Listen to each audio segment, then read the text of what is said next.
was listening to Howard 100 News yesterday, and I heard the disturbing report that Teddy got mugged for his iPhone. Teddy, what does John call him? Teddy Microphone. I don't know when that happened.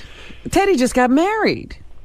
Yeah, it turns out he was on the subway, and he says like a pack of wolves, like 7 guys descended on him and tried to fight him.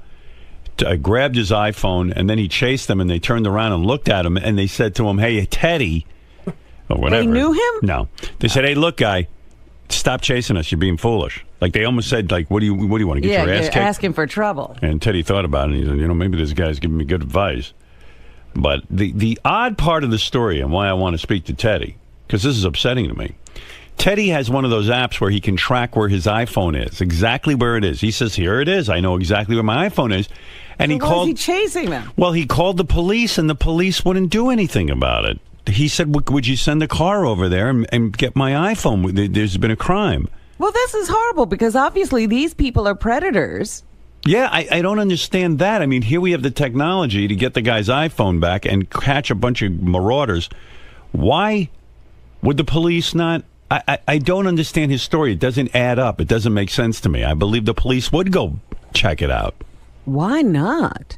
They're doing the stop and frisk thing. This is obviously people who are up to no good. Gary, when does Teddy come in so I can talk to him about this? Or is he not here till late in the show? Gets in around 8, Howard. 8. Do you know anything about that story? No, but John Lieberman's here, and I think you may have a couple of the facts wrong. Oh, all right. John, come on in. This is John Lieberman.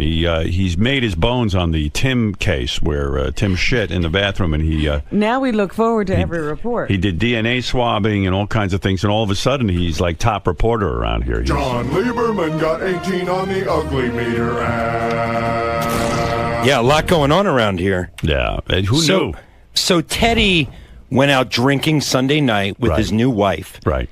And he ends up turned around on the C train in Manhattan, headed the wrong way. Mm-hmm. So he's headed to Brooklyn. Okay. He gets off the train. He's discombobulated. Next thing he knows, there's 7 or 8 guys poking at him, reaching in his pockets, trying to mug him. Right. They end up getting his iPhone out of his pocket. Right. But they don't take his watch and or his wallet. Or his wallet All or right, anything. So far I'm with you. I think I got the facts straight. Then he gets back home and he calls the police, but the police say they want to come to his house and do the report and everything, but he was drunk and kind of out of it and said that's why. Okay. Said I don't really I don't feel like dealing with this right now. So then he uses the app on the iPhone to locate his phone, and he sees it sitting on Fulton Street in Brooklyn. Right. For hours and hours, and then he wants to go back. Yesterday morning he told us he wants to go back and find his phone. Vigilante style. Yeah, I heard that. Yeah. And we advised him that it's probably not the best idea to do that. Why won't he? So the police are not at fault. They came up, they were ready to come right over, take the report, and get the phone for him, and he didn't do it. The police are not at fault. No, not at all. Not at all. That's what I said, because it seems to me the cops would be all over this. Well, look, I mean, people get their... Where is his iPhone now? Is he still able to track it on his iPad? Yeah, he's still tracking it on that app. Now, why won't he call the police now? Well, he says he was considering it. He says that he will call the police and actually go through and file the report. What is he going to wait, a month? I used to think Teddy was kind of a sensible guy. And that makes no sense to me. Well, then it's his fault.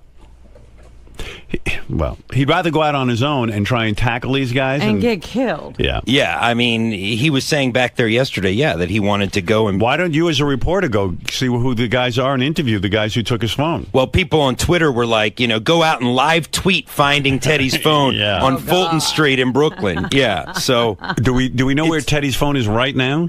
We know exactly where it is. Yeah, we know exactly. We know approximately the block it's on in Fulton Street. It's sitting in some guy's apartment blinking.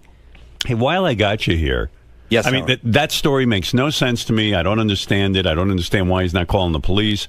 But can you imagine being that drunk?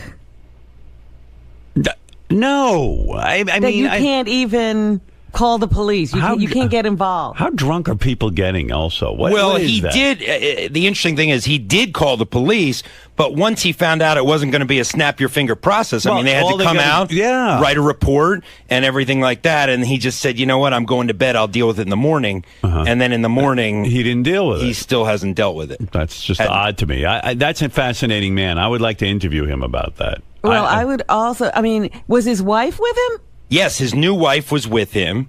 And I believe that Sarah, Tim's assistant, was there as well. Right. Because they're all very friendly. Right. And it was, it was a party. It was a Sunday party. I understand they went to brunch and they were drinking all day.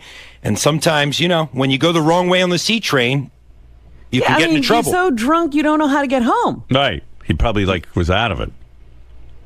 So, and not one of them knew they were going the wrong way on the C train. Well, it was just the two of them. It was just Teddy and his wife. At that point. And, when these packs of gangs, these groups, I mean, they can smell blood. I mean, they could see that Teddy was drunk. No, they can smell booze. And they can smell booze, exactly. So they pounced on their prey. They found, that he was weak, and they got his iPhone. Yep. Luckily, he wasn't hurt. He had a little bruise on his head. But well, I still say you should call the police. He could easily get his phone back. Yeah. And the imbeciles who took the phone. Well, the longer he waits, the more ridiculous it is. Something's up with that story. I don't know. I don't get it. Maybe it wasn't a pack of guys. Maybe it was one dude. And one little dude, and Teddy's afraid to say that he couldn't defend himself. Why wouldn't you call the police for your phone? It's a $700 phone. Teddy says he actually ran after the guys after they took his phone. Yeah. He ran after them, and one of the guys said, dude, just go home. Right. Almost like, right. What are you doing? Advice. Yeah, you're going to get your ass kicked. Yeah, the thugs were giving Teddy advice in his inebriated state. They felt state. bad for him. Yeah. I think they felt so bad for him, that's why they didn't take his wallet or his watch. Well, that doesn't make sense to me either. The wallet and the watch. But, all right, I want to hear from him. But you bring him to me at some point. We'll give him a grilling. And I believe you covering the story when he goes to the police and being part of the chase down with the police. You would be terrific go on the that ride. beat. Oh, yeah, we'll be there. You'll be on the ride. We'll be there for all of it. All right, real good. Okay, keep me posted. Oh, while I got you here, let me ask you another thing. Sure. Did you do the toe fungus Gary report? I did not. That was a Lisa G. That's her beat. Lisa Gary's G. toe fungus. Gary's toes are Lisa's beat. Yeah, Yes. I got to tell you, because I was so curious when I heard that story, because Gary was at my house over the weekend. And, of course, he goes in my pool. And I noticed his toes looked absolutely horrible. He's got his fungus back? He had laser treatment. I thought he had gotten rid of it, and it was like one of the toenails was like almost sticking up like in a weird way and look rotting. Ew. But on the report it said that he put on some sort of cover-up thing that makes his toes look normal, but they look nothing like normal. What is he putting on his toes? There's some sort of medicine, and the medicine is administered by a thing you put over the nail, and when you put it on the nail, it makes your toe look normal. Why doesn't he get rid of this fungus? When you were at my house, was that before you put this new cover-up on your nail? That is true. There's before. Oh, man. But I never saw anything nastier or gnarlier than that toe. I think it's funny because they probably were... I've been at your house 3-4 summers in a row. This is the healthiest I've ever been. It's only It's the one toe. One toe, and but oh my God, Gary, that toe has some fucking look. I mean, it is. You cannot. What does it look like? It looks like, to me, I looked quickly because I didn't want to bum out. We were having a good time, and I didn't want to concentrate. But the whole time Gary's in my pool, I'm like, I hope that shit doesn't spread to me. It doesn't. Mary and I had a long discussion. Mary's like, you've had this for like 7 years now, right? And she's like, we use the same shower and everything, and you don't. I don't think. I mean, it can spread that way, but I think I got it from I don't know, like sweat in the socks or running. That's what the podiatrist said. No, it's unbearable to look at. And Gary's toe, it's the big toe. I don't know which foot it's on. Both. The big. So it's the one toe on each foot? That's right. I looked at one and I went, oh, I looked away. And then, because I was talking to Gary, we had a good time. Right, Gary?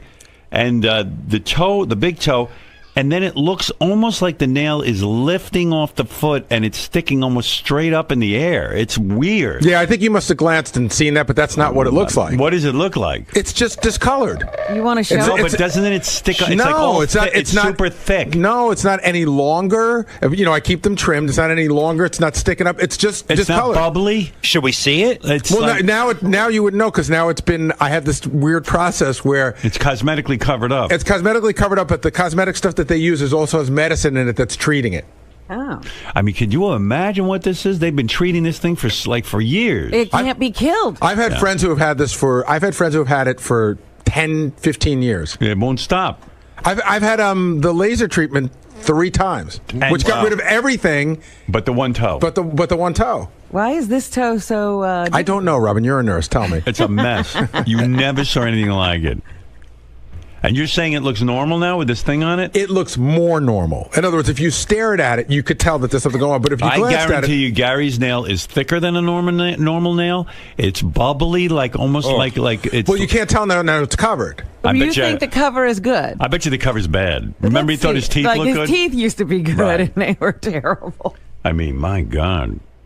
It's not bubbly. It's just discolored. It's yellow. I think it's more than discolored. I think it looks. It again. It looks rotting. I will tell you that they were in the best shape they've ever been in. I hear that, but the one. But I'm saying you've seen them 3 years in a row and you didn't seem to notice. I understand. I noticed. Don't worry. Notice like this. But this one, this looked this looked like scared you. This looked like from Mars. This isn't even the worst. This isn't even the worst case I've ever seen. Like mine are mild compared to others. First of all, the bottom of each of the toe is healthy. It's just the top part. It's like half the nail. By the way, why can I have a discussion with you about this, but Ronnie can't have a discussion about anything? I don't know. I just find Ronnie, he's such a good guy, but he's there's something in the way he grew up or something. He's immediately combative. I think he must have been picked on or something. And You know what I was thinking yesterday, too, that he doesn't understand the term defensive because every time you say, Ronnie, why are you being so defensive? He goes, I'm not defensive. I said good morning to him out there, and he grunted. Right. He grunted like a Neanderthal or something. Yeah.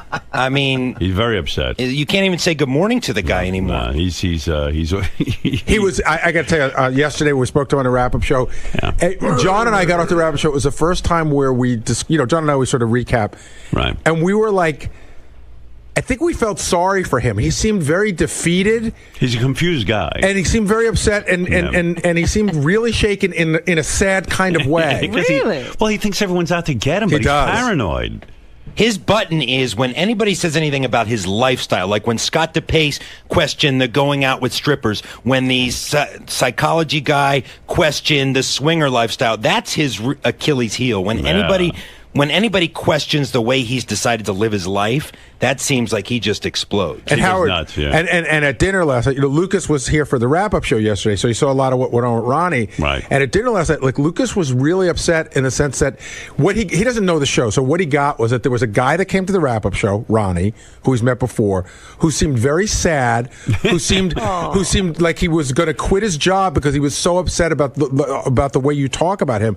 And Lucas was like, "Is Ronnie going to leave? Is he going to quit?" Because he just seemed so upset, and it was very upsetting to him. So Ronnie upset Lucas. Well, not there on you purpose. Go. You upset Lucas. I didn't do that. What? I don't have to say hello to you. What? What do I have? Who are you to me? I don't have to fucking say hello to you in the morning. I didn't say you have to say Yeah, hello. well, I answered see you out there, and I say good morning. And I said, yeah. And a Well, normal I said, yeah, person how are can you? just say good morning like everybody I else didn't out grunt. there. Fucking open your ears. You did grunt. I said, yeah. You said, how are you were down tweeting. I don't You go, have to fucking talk to you. Who the No, fuck are you? Put you- your goddamn jacket on. You don't have to talk to Put me. your You're right. jacket on. Were you really bummed out on the wrap-up show, or were Hey, you just dude, putting it... you know what? Give me a fucking break with you and being What am all I over my doing? case, you know? First of all, let me bringing explain these something. fucking douchebags in here to fucking rip my asshole apart. Do you think, You know first what? of all... I don't really care anymore. You do what you want. But can I say something, though, in my defense? Be my guest. Okay. Gary said to me with the Ugly app, there's a guy who developed an Ugly app. Please. But Here I'm we going go to with take that you through, now. no, but I'm going to take you through the history because I don't believe the extent of your paranoia. You're I so, spoke. Look, you got I a spoke, problem. I spoke you to got real. a problem. I spoke to real police yesterday. Real guys that heard this bullshit. Yeah. This guy They hear guys like this every day of the week in the police academy, and they know nothing. Okay, they're all right. fucking book smart. That's all they are. They never spent a day on the fucking street. They don't know about security working with people. Okay. Fuck him. Okay. Okay? Fair enough. And fuck Wolfie, too, because half of that shit that was in that thing was written by him. He knows all. They all Gary, know did about Wolfie the show. write any of okay? that you know of? I'm telling you, Wolfie sent me an email this morning. And Fuck Wolfie. I don't want to hear about Wolfie. But hold on, Ronnie, he said to me... Fuck him. He said if he's a smirking face piece of shit. Okay? Fuck him. Can Gary get out a sentence? No. Oh. Wolfie just said, fuck Wolfie. No, go ahead. What did Wolfie say? I'm curious. He said, I swear to you, Oh, yeah. I met this Everybody guy, swears. and he did a profile. He goes, I would, in no way, shape, or form did I write what this guy, the profiler, had to say. Look, and he also I don't said, believe- I don't Clubfoot, bel- him I and his don't- clubfoot shoes and shit. He what about a Fuck clubfoot? him is what I have no idea what he's fucking talking clubfoot shoes he Clubfoot. wears. What are you talking about? That fucking guy was in here. He's a fucking douchebag. But I mean, listen. The profiler? Is that who you're talking Yeah, that's about? what I'm talking about. The profiler. But listen. The guy who listened to the show since 1985. That's how he knows about everybody here. Yeah. well, Fucking asshole. But I mean, I could write the same profile. But Ronnie, here's my point about you. What are you looking at? Well, you're exploding. You're about to explode out of I'm your not suit. exploding. Ron, try to follow me on this, and if I'm wrong, I'm wrong. But the guy said really weird things about me too. But I listened and I didn't Good. explode. I'm because, happy for you, man. I mean, it's true. I wear condoms, and he's saying that I have an intimacy issue with my wife. That's pretty insulting. But you've talked about that on the air. And so have you. That's what I mean. You've talked about security a million times. So how does this? No, I don't. No, I don't. But everyone knows you're the brag security about guy. what my fucking credentials are or anything else. You don't do that kind of shit. But you get so angry. You keep your mouth shut. You're the only one who gets angry. I'm going to stand there with my hand on my heart now. What the fuck is that? I don't know. You get so angry, though. So say to the guy, hey, I don't Fuck believe that. him. I don't have to come in and fucking patronize him. Fuck him. And I heard the wrap-up show. Do you really think that I orchestrated the ugly app so that you would get a 0.0? I didn't say anything about the ugly You said app it on yesterday. the app, on the wrap-up show. You said in the wrap-up show that you thought that, not that Howard orchestrated, but that it was orchestrated against you. I said that a long time ago. So I didn't have to say it on the wrap-up show. So you think every bit is orchestrated about you? No, I said it back then, dude. He thinks every bit is orchestrated. Ronnie Why is believes everybody out that to get every him? bit. Yeah, because you know it fucking riles my ass up. I had no idea that you'd Yeah. get a 0.0. Whatever, dude. I don't care. How did anybody You predict know what? that? I'm going out in the hall. I'm doing my thing. Yeah, because you left can't alone. handle it. Yeah, right. I can't handle Howard, it. can I make a- You can go I- crazy. No, Can I make a because small these guys point? are full of shit. Somebody tweeted last night that yellow book, Security for Dummies, and Yeah, Ronnie and I retweeted it. Ronnie Man, that's my retweeted fucking it. handbook. He said, "This is my handbook. It's That's one of those right. yellow And you know Security what? for Dummies book." Can I It was finish? for securities. It was for fucking. What are you getting so close to me It was for for? the fucking stock market. It wasn't even real securities. Oh, securities. Yeah, the securities, exactly, not stupid. security. Read Hey, the Howard, fucking, I was read getting the to cover that, of the but you book started right. to attack me. Fuck you. I didn't attack you. Put your jacket on. What are you doing without a jacket? This was an Don't impromptu come out here visit with- in the Don't come in here studio. without a jacket. I wasn't planning on coming God. here. Well, Can I- don't Howard, come can I in just without make a one small jacket, point? you know? Yeah, sure. You look Okay. like a bum. Ronnie on the wrap-up show yesterday said that they singled him out. I said, well, why would Wolfie single you out? He said, because it's good radio. And I made the point that they profiled Fred and wouldn't He's afraid of Fred. Wouldn't making fun of Fred might kill be him. good radio as well, but they didn't. Your Right. security training has taught you that, Ronnie. They're afraid of Fred.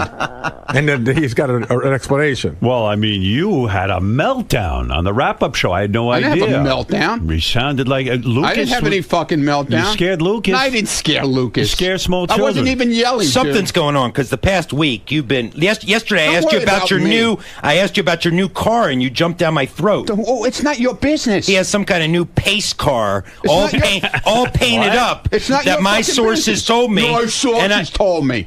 and I I- know who your fucking source is. There's one source here that knows about it. Who? So I know who your source is. Who is the source? I'm not revealing You it. don't, because I have multiple sources Yeah, on this multiple one. sources. So talk about your painted up pace car. None of your fucking business. What do you mean a pace It's none car? of your fucking business. Of Ronnie, what is a pace car? You mean like None at of a your track? fucking business, dude. You're talking about a pace car that keeps at the track? You have a That pace starts the car? race? Don't worry about what I have. Wow. I'm not talking What do about you it. know about We this? break news. This is what I'm telling you, What Howard. is it? You don't even know what it is. You I- fucking come to me yesterday and try and pull it out of me, and I won't tell you shit. Because I'm not going to give none up of my your fucking source. I'm not going to business. give up everything Fuck I your know. source. That you Fuck have him. some crazy Fuck your colored, source. painted up Yeah, crazy. No. pace car Yeah, I had in it your painted garage. like that, right? You stupid ass motherfucker. Well, then explain what it is. Why are I'm you? not explaining anything to you, man. I don't have to. Are you now an owner of a pace car? Don't worry what I am. What do you mean? I'm asking you as I'm a not friend. telling you. I'll tell you off the air. I don't have to tell you anything on the air anymore. Wow. Wow, And then you threatened me yesterday with the block party. Oh, you want to be part of the show? Well, you want your block party? Is that Then a you better- threat? Then you better talk. Is that a threat? Yeah. 'cause No, I never you're said that. basically Did I telling say me that, Gary? If I'm not part of the if I don't... No, I never if I'm not told you. oh, Again, yes, you you're did. paranoid. Yeah, I'm I paranoid. said to you, if like you tell Lisa G, you want to be part of the show, and then sometimes you don't want to be part of the I'm show. part of the show Either all you're the time. in or Don't you're fucking out. tell me that, But man. you can't talk I've to taken you. more shit around No this one can fucking talk to place. you anymore. Between me and Gary, we took more shit in this place than anybody else. Oh, Gary takes Gary's more not shit. on your side. I don't Gary- care if Gary's on my side. I'm just I asked making, Gary about I'm his making, disgusting I'm making a toe. Statement. I'm making a statement. I asked Gary about his disgusting toe. He doesn't freak out. I'm not freaking out. I don't have to You tell my are fucking freaking personal out. business. You're okay? freaking out. I'm not freaking Someone out. asked you about your car and you're Yeah, freaking out? because he's an idiot. What is it? Why is there? Why a story? the personal Why attacks? Why is there a story in that? So you're calling me an Because I idiot? bought a fucking car. Why is So there you're a story calling me in an that? idiot? I asked you about it too. What? I asked you too. What's a pace car? I don't wanna I'm talk. not gonna- So I'm an idiot too then, I guess. You're calling me an idiot. Whatever. Thanks. Nice. Call me an idiot. Yeah, I mean, these personal attacks Idiot. are really Look, unwarranted. The things you fucking called me over the past fucking I haven't 2 said years? anything. Oh, please. You put me down like I'm a fucking piece of shit on the street. Yesterday I didn't put always you down put for a me minute. down, man. You love it. When you did love I put, doing it. Name something where I put you down. You just called me an idiot. So what do you? Whatever, dude. Because you don't have an example. I have plenty of I've examples. only treated you nicely. I have plenty of examples. No, you don't. Name one. I have plenty of examples. Give me an example. You're always fucking making fun with the security thing. I didn't say anything. Always. The guy man. profiled you. you. Put me down constantly. The guy profiled you. My security guy is fucking half the size of me. I never made a height How joke. do I have a fucking guy like that with me? Did I make the height jokes? Dude, I've heard it a million times. I don't know. I've heard make it the a height million times, jokes. dude. I mean, everybody I've else heard it does. a million times All from right. you. Everyone around here does. You don't hear it from me. Yeah, okay. I'm paying you and hiring you, and you're saying I'm putting you down. And you're making fun of me, too, all at the same No, time. I'm not. It makes no sense, I but never okay. made height jokes. That's why I'm here. Go find one. Go find a height joke. I found him. Ever since we had the I roast. can't believe he's this sensitive. I'm very You should have sensitive, heard him on the Robin. wrap-up show. You sound like Very a crazy sensitive. man. Yeah, I'm a lunatic. You sound like a lunatic. A crazy Guy asked you man. about the car.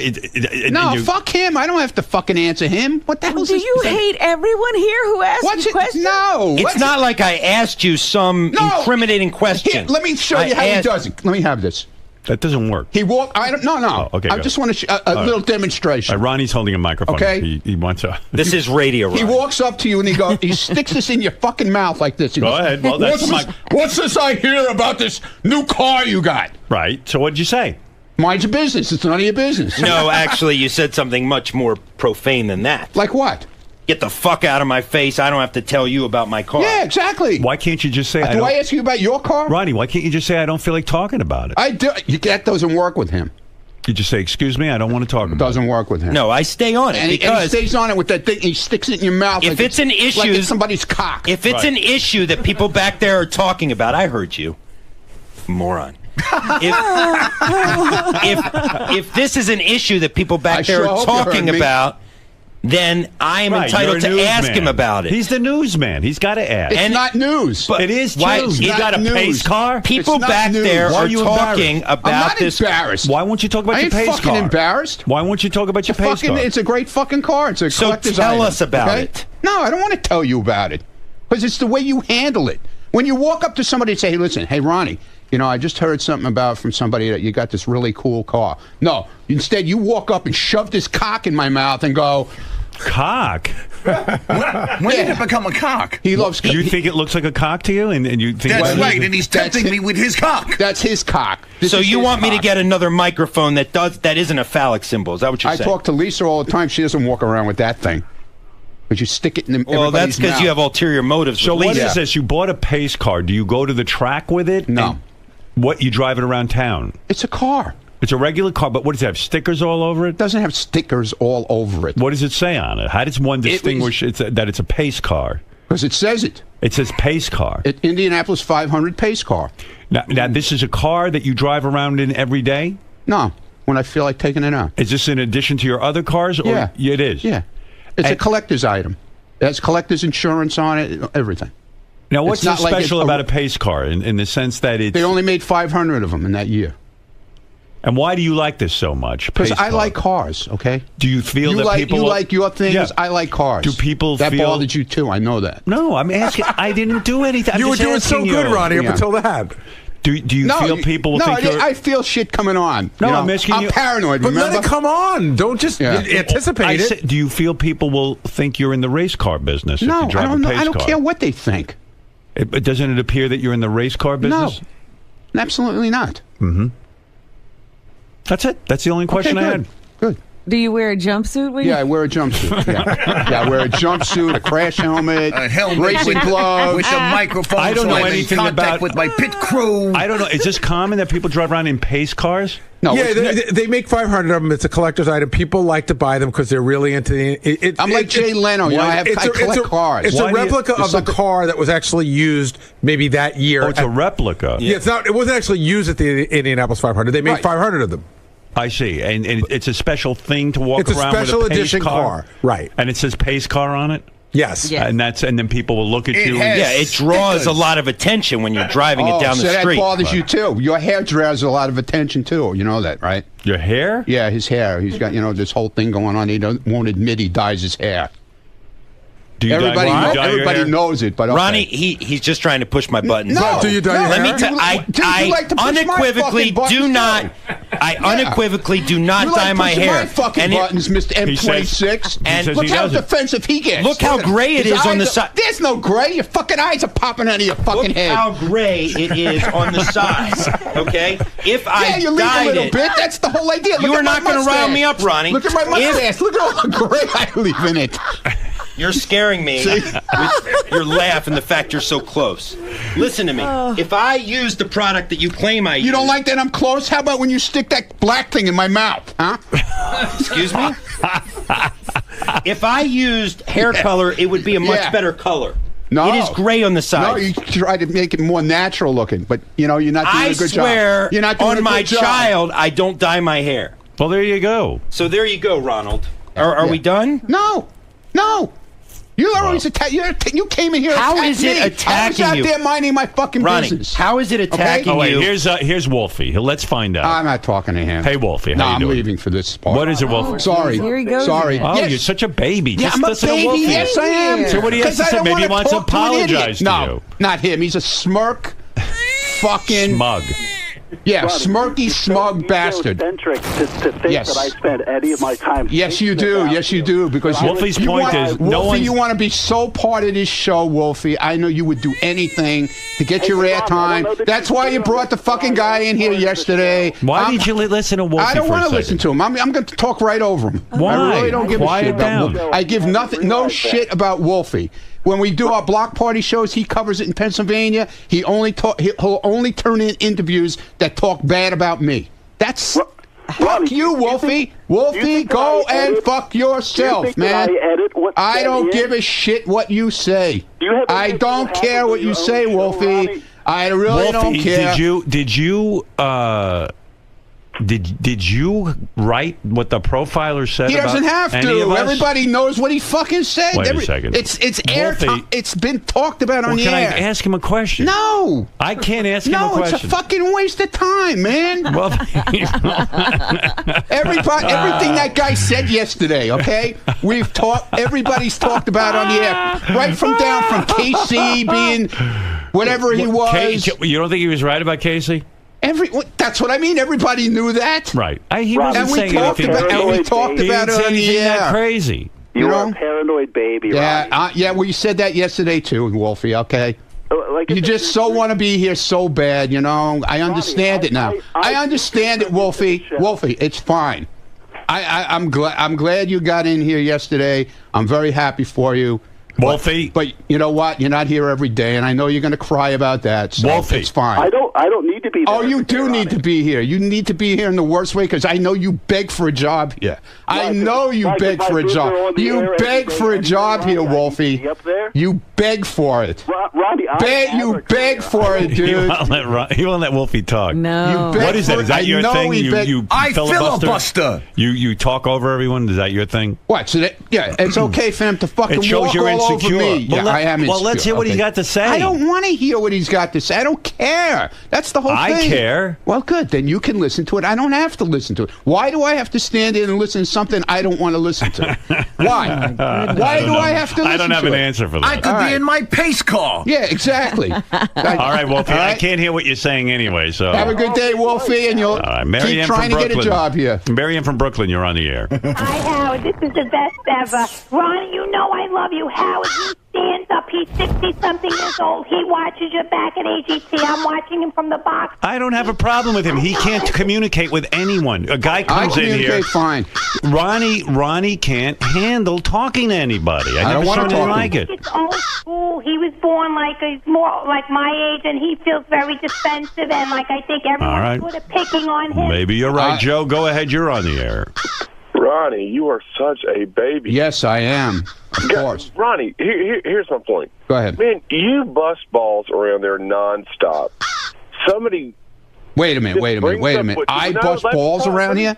Yeah. How do I bust balls around here? You're constantly joking with people and playing around. There you go. Yeah. Joking. There you go. No, joking. you walk up to people, you tell them to fuck off, and Yeah, you 'cause say we're joking. you're Yo. joking. But the people don't know you're joking. Oh, they don't. Please. They know me long but enough. you bust here. balls. Yeah, okay. Everybody busts balls around here. Well, Everybody. So you should take it a little bit. And I don't do think that take guy it. yesterday was I busting your take it balls. from the people around here. I don't have to take it from outside people, dude. I take it from you. I take it from everybody here. Nobody gets their balls Is this a busted. case that you can you can dish it out, but you can't No, take that's bullshit. I take it. You can't tell me I don't take it. it? All right, let's go to Clayton. That's horseshit. Clayton, what do you have Well, to you say? don't take it gracefully. No, maybe I don't, but I take it. You got to calm down. You're gonna Yeah. have a fucking heart attack. Yeah, no, Clayton, I'm going go to blow ahead. another eyeball. Yeah, You know? Yeah, well, now I see why your eyeballs are blowing out of your Yeah, head. Clayton, go exactly. ahead. Hey, Ronnie, you got the 82 Vet or you got the Buick Grand National? Neither one, dude. It's the Come on Camaro. now. Neither one.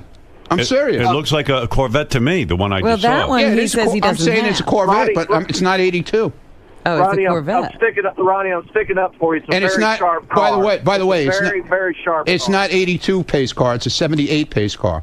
The car- Wow. Okay, man. That's Oh. that's a no, not mine. But I'm just saying the pace car he's talking about is not an Okay, I 82. don't- It's a 78, silver and black two-tone.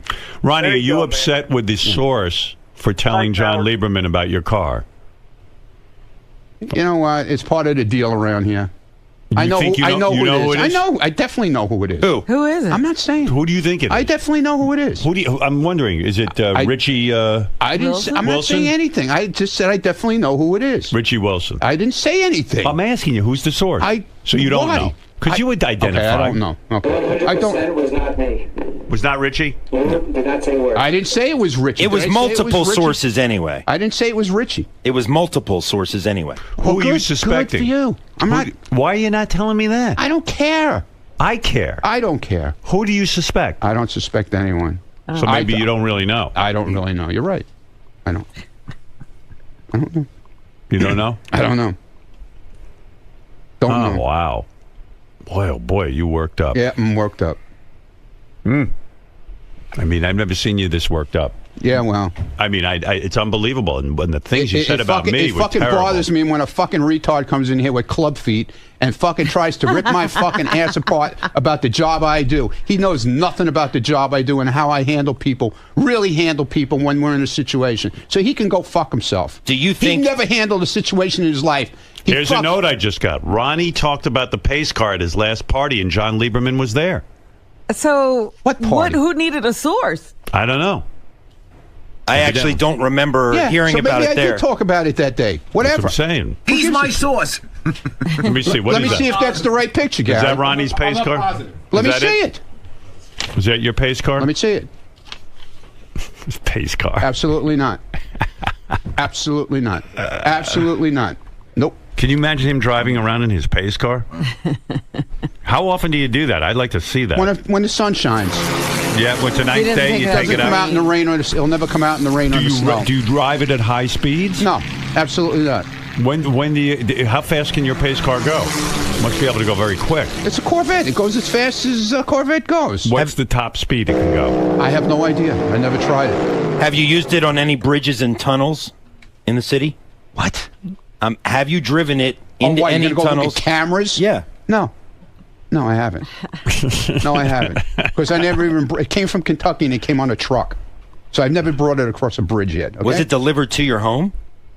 Why is that? Well, look at you. Your fucking eyes are popping out of your head. Why is that so interesting to you? Was it delivered to my home? No, somebody dropped it in the middle of the street somewhere and left it there. And they called me and said, "Oh, your car is in the middle of the street. Go get it." What is wrong with you? I'm a reporter. I do details. Howard 100 News. Well, then why don't you work on your details? He does. Because obviously, Ron, you're not working on your details. He does Howard 100 But he's not News. working on his details. He is. He's asking you. If he had a story, he should have came in here with all the details, pictures, Well, he's asking everything. you. He's not a fucking reporter. Well, he's not gonna go to your home and Steve spy. Langford back. He got fired from his job. You're telling he him needs a job. Bring him back, will you please? Now you're trying to get me fired. Go pack your fucking bags. Now you're trying to get me fired. I told you that. I told you that. I'm going to get your bags packed. I don't think it's your place to even suggest to fire me. You're not my boss. That's right. Look how upset you are. You look like you're going to cry. What? Look at you. Look at you. You're all upset. You can't take because it. I don't want my reporting question. I don't want my reporting question. Oh my God! I don't. Did I not have a story? No, you have no story. It is a story. You don't have a pace car. You have no details. You don't even know what fucking color it is. Why do I need to know what color it is? You don't want him spying on you. Because you're going around there. Is it orange? Is it pink? These are called questions. Reporters ask questions, Ronnie. Yeah. He doesn't know all the answers. He has a source. Before he comes in and makes a statement, he should have the details. What? He's a reporter. He's asking you. You're the guy who I'm runs the fucking car. telling him shit. Look, I'm not going to break down the fundamentals of how to be a reporter for you. Okay? If I won't tell him the details, isn't it his job? All right. Wait. This is crazy. Isn't it his job? Crazy. This is crazy. His job to go out. If I won't give him the details, Ronnie, a report. He's not going to go spy on you, dude. It's not. Well, now I might. He just asked you a couple of questions. You're getting so fucking defensive. Let me guess. You want a portion of the guy's book proceeds from yesterday, right? Just like you wanted some of the ugly app guys. I don't want anything from him. Believe me. Listen, at the last thing I want is something from him. I have to go back to work and work. Put your jacket on. Go find out what color my car is. Go ahead. Oh my God. Go ahead. Do some work. You really want me? Do some work. Go ahead. Sounds like a challenge. Guess you'll have to break into my garage then, and then you'll go to jail. There are other ways. You'll go to jail. There are other ways. You'll go to jail. He's going to sit out and watch and with a camera and photograph you. You don't want that. I got people everywhere. He's going to stake you got out. people nowhere. Brian, go ahead. People everywhere. Oh, listen, will Lisa G please fuck Ronnie? By the way, I'm pent up. I would love to have that all go down too, because that would be great. All right, thank you, Brian. Listen, Ronnie, thank you. You're welcome. Have a nice day. Thank you, John Lieberman. Have a nice one. I still say John's a great reporter. I'm sorry, Ronnie. That's good. I'm glad. All right. I'm happy for you. Wow, that was some interview. He's amazing. Oh my God. Oh yeah. Anyway, I was trying to tell you about Gary's toe fungus, but I do have to. That got gobbled up in the Ronnie man. Sure did. What is it, Carl? Hey, Howard. Ronnie's a bitch, man. Who flies off the handle like that as a security professional? Think you got off-duty cops with you. He would get rolled up in a heartbeat. He'd get that handlebar mustache punched right off that fucking face if something really happened, man. Thank God you got real cops with you. All right, listen, Carl. Thank you. Thank you. He'll come running back in here screaming.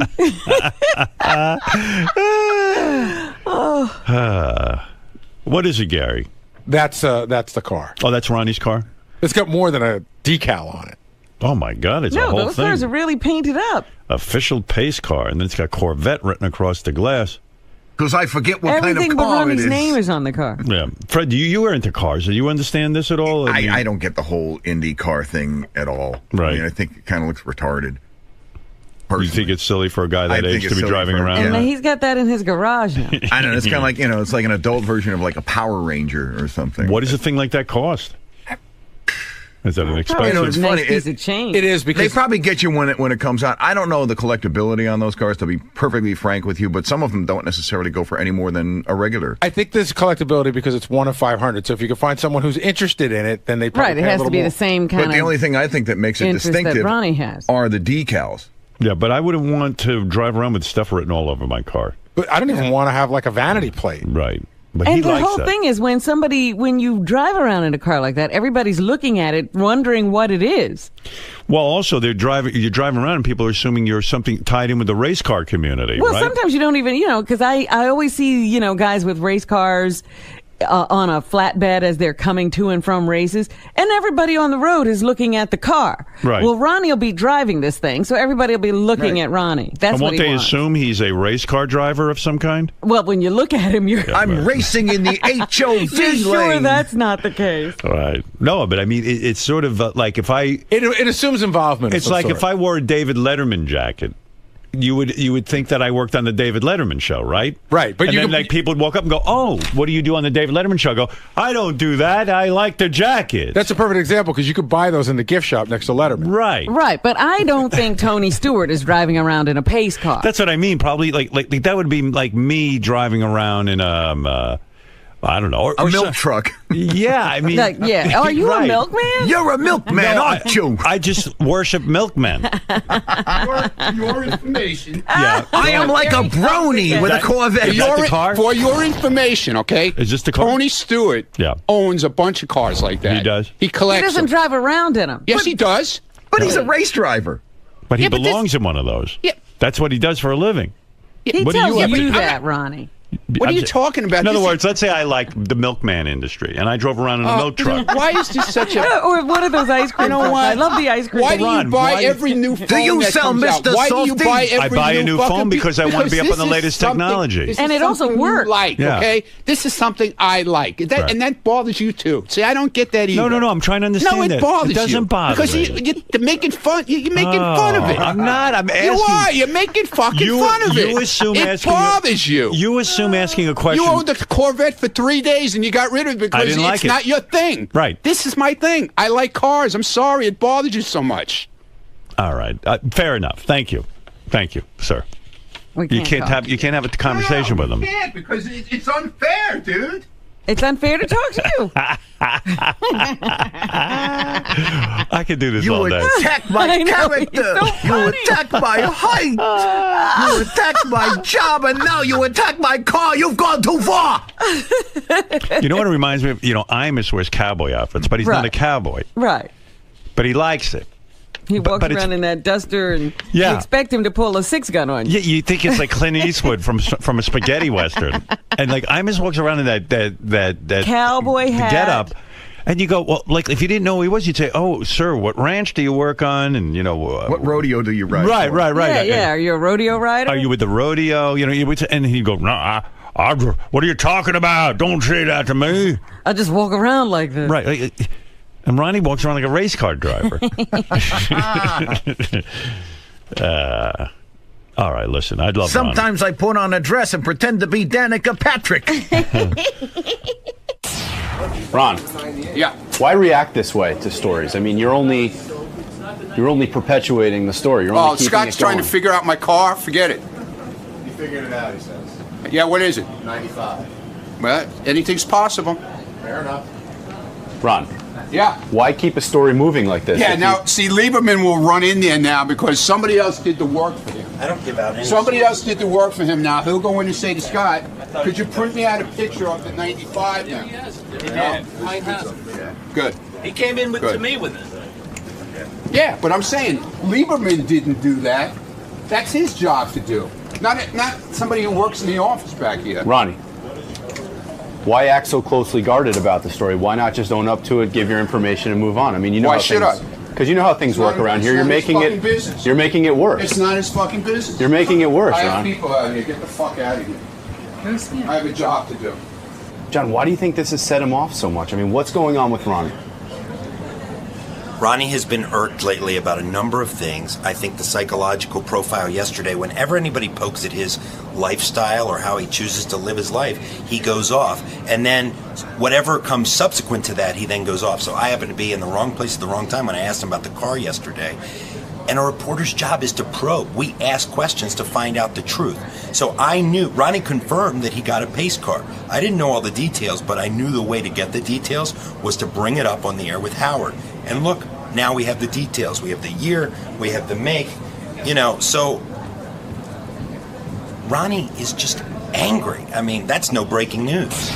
All right, Robin, it's time to hear from John Hein. Johnny boy, come on in, pal, and tell us what's going to be on the wrap-up show. Wrap-up show has been on fire. Lest anyone think it's been not on fire, you're wrong, because yesterday's show with it is Ronnie Mund going at it. It was unbelievable yesterday. Yeah.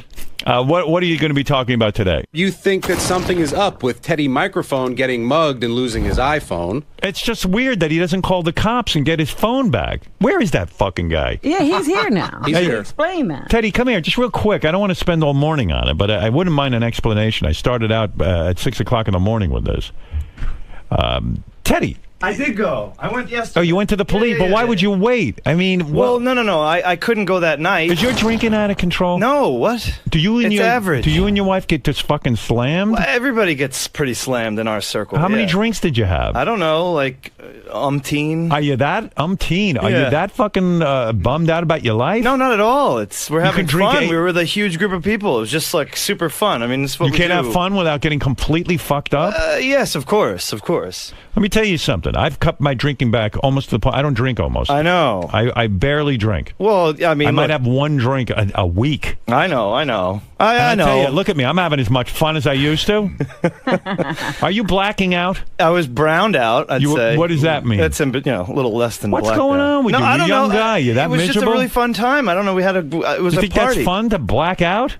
Yeah, it's not fun to get on a subway afterwards, But so you got going on the subway wrong way and everything. It's just crazy. I need to hear her, you say a pack of hyenas. You say 7 guys. It was it was like National Geographic. They took your.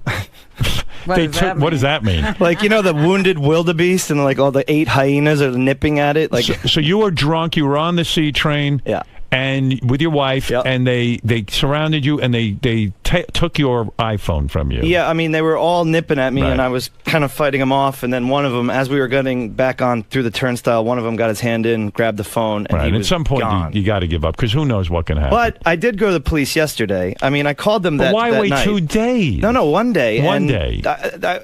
I followed the advice of the 911 operator. He's got an iPad, and on the iPad, it tracks where your iPhone is. He knows the exact location. The cop said to him, just you have to file a report, and we'll go get your phone. And you got to jump through their hoops. I mean, they don't. It's not like hoops. I mean, it's not like they got can to just make sure go kick down the door. Well, of course, because they got to make sure that you really own the iPhone. Yeah, They can't just you call them up. They just can't go get it. But for it's you. also a little minutia involved because it was at a train station, so now it falls under the Transit Bureau, and then it's this, and then this, and this. And I went to my local precinct, which is up here. All right. Do you have your iPhone back? No. What, you have an iPad. It tells you exactly where it is. It's still sitting in the same spot where it was. Where are the police on this? They are now investigating, but investigating. Yeah, you mean detectives have been assigned and everything. Yeah, and you gave them the location. Yeah, and they need to, in fact, come and collect my Metro card to double check where I was when I swiped it and all that other stuff. They're By really that time, going deep. the phone's going to be gone. As soon as the battery dies on the phone, you can't track it down. Oh, for Christ's sake! Well, look, I got lucky. Look, Teddy wasted several days. He did, but I mean, 1 day, Rob. 1 day. It was yesterday afternoon. And the reason you didn't go to the cops right away because I you called were drunk. 911. It was like 10 o'clock at night, and it was Sunday night, and I just wanted it. Yeah, I was just like, I have to get up. You were wasted. The guy's like, the 911 operator was very nice, but they said, oh, we'll have to send a car over to your house, and I figured it would take hours. All right, well, keep us posted. Look, I'm fine. It was like, we're very lucky. No, we're I know blessed, you're fine. I mean, but you should have your phone back. I'm a little sore here, but that's all right. What, they punched you in the head? I don't know. I don't know what happened. I don't know. Well, of course not. You were so wasted, you blacked out. Yeah. Well, listen to me, my friend. 7 on 1. Me more than the phone. Listen to me. You know, that you put yourself in danger. I love these people who decide that they can go and be out of their minds and nothing's going to happen to them in a big city. Now Robin's upset with you. I'm sorry, Robin. That's right. You probably sore from falling down when you were drunk. Yeah, he probably hit his own head. I know. That's why I didn't Hey, bring that up. didn't you recently bash Benji on the wrap-up show? No. Yeah. No. I heard it. What? Benji, you and Teddy having a hard time? No. I've always liked him. I just thought he was real Weasley about it because he bashes me on air and then he comes up and I bash him off air and then I can't come up on air. No, but then you come up to me off air and you said, "Hey, I just made that up because I want to get on air." So I didn't say that. I just said that's my. I'm like I have to. You know, I have nothing to say here right now. That's my angle. Well, you said you didn't really No, feel but that like way. little things like the shoes, you know? Like when you brought up his But shoes he's wearing today, high like heels, these little yeah. fucking things that just drive me crazy. Last year He with wants to be taller than his the girlfriend. wig, with the whole Rock of Ages Benji Well, yeah, thing, you know, that- seriously. He tries to draw a line. Eyeliner. But then again, I zoomed out and I stepped out and I said, wait a minute, I've only been here 6 years. There was the Benji who came in African garb. There was Right. the Benji who did this. So maybe that's his thing. And I said, it's not my place to. And then I felt bad that I was just in a grumpy mood and it was, right. I don't know, pre-wedding stress. You've also and all been that critical stuff. of John. You've also been, but you've also been critical of John Hine. You feel he's too straight-laced for the John show. Hine? Yes, No. John Hine. Isn't that true? No. Yes, it is. No, not at all. Straight-laced. Too straight-laced. In other words, he should be a little He's looser. a straight guy, but no. I mean, I'm not. I don't think he should All be right. looser. You're not critical of him? No. The one thing I did say was when he got the fast food show, I was like, the guy doesn't eat any condiments, but you know. Okay. All right, That was Teddy. everybody's criticism. Keep me posted on that phone. Yes, if and I we're- get the phone back, I'll let you know. But otherwise, the new Well, one's coming out in 6 weeks, so I'm eligible for an So upgrade. maybe you don't even need it. That's Exactly. right. Yeah, you go, let those guys Oh have yeah, it. they can have it. All right, thank you. Later. Concerned about his drinking. Can you think you could stop drinking for 6 months? No. You can't. So you're an alcoholic. No. What? Are you an alcoholic? No, but That means you are. what do you mean 6 months? Why would I want to? Stop for 6 months because why What's do you in it need for me? Health to show that you're not addicted. Not good enough. Maybe I don't know. I'm going to miss out on a lot of fun. Can you stop for a month? Do you think I could. You sure. could do it, but I won't. Show me. I can't.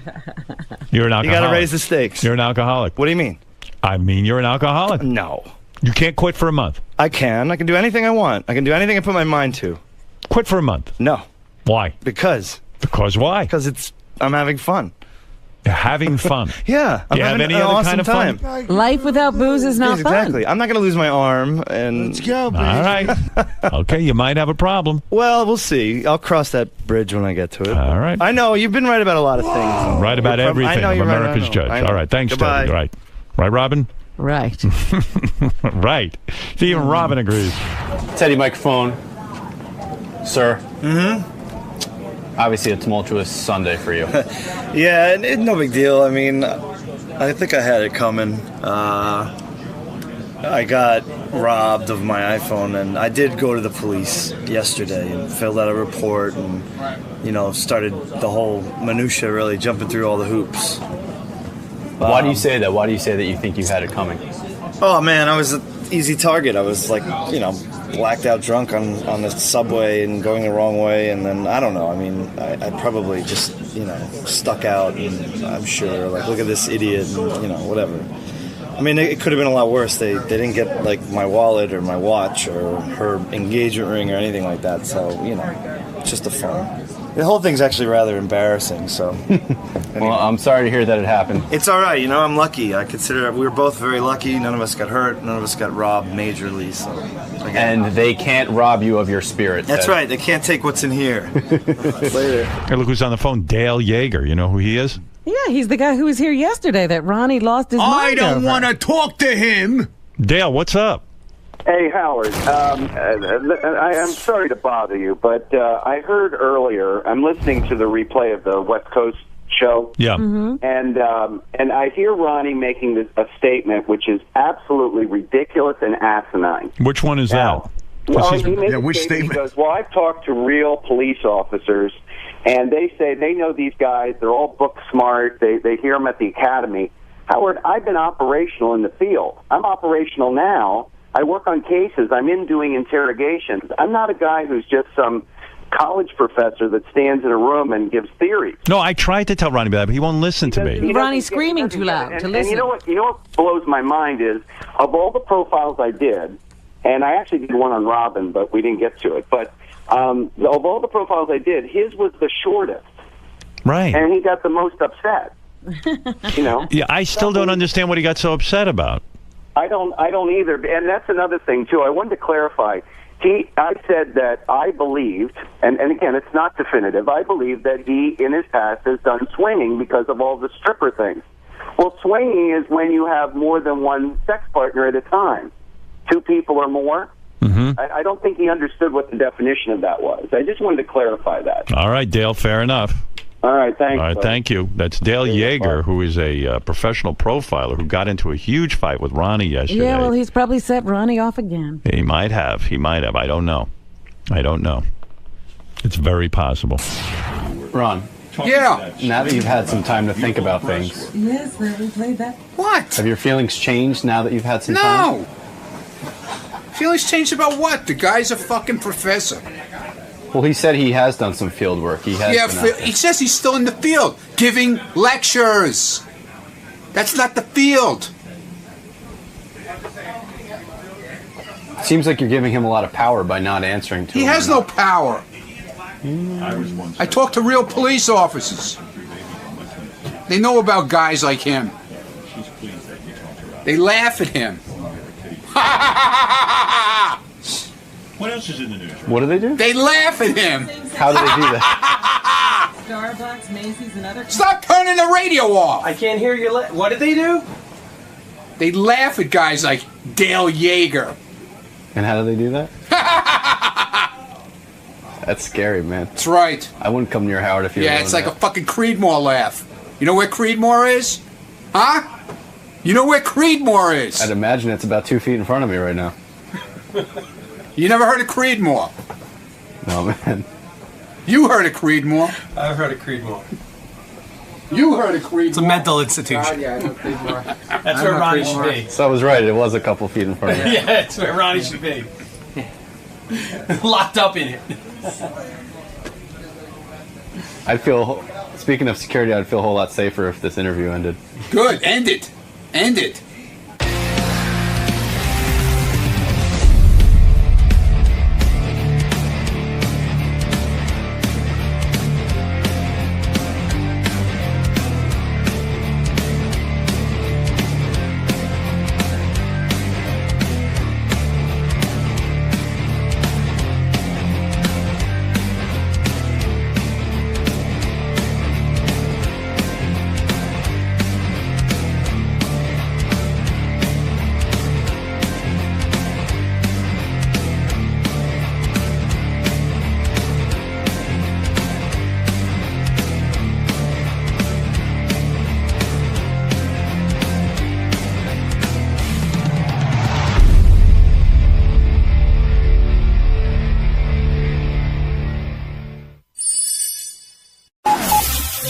This is the best of the wrap-up show. A recap and behind-the-scenes look with John High and Gary Dell'Abate. The best of the wrap-up show begins now. Hey, it's Gary Dell'Abate, Baba Booey. On Tuesday's wrap-up show, there was a lot of Ronnie. First, Ronnie, it turns out, knows that Taylor Swift's fans are called Swifties. We don't know how he knows that. Then Captain Jenks called in and talked about the prank call he made involving Ronnie. And finally, Ronnie told us that he went to see the play Cinderella. Yes, a 60-plus-year-old man went to see the play Cinderella. Here's how it all went.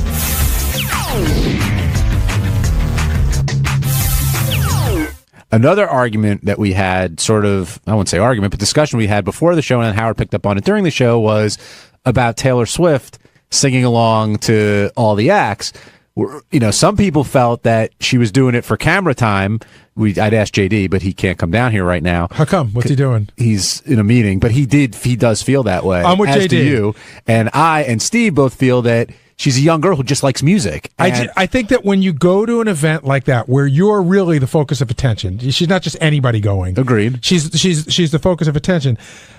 Yes, you should go and have a good time, and there's a party that says, hey, I'm going to go do what I want and be who I am. But there's another party that knows that every little thing you do, the camera's picking up on. So I think that her singing every song is a move. It's a move to get on camera. I disagree. I think she's just singing along, and she's enjoying the music and being a 23-year-old girl. Can we tell the audience that you off the air refer to her as Tay-Tay? On the air, I've said Tay-Tay many times. So you're in a whole other league. Look, just because I've seen her in concert 5 times. Have you seen her 5 times? 5 times. You know I'm going again, right?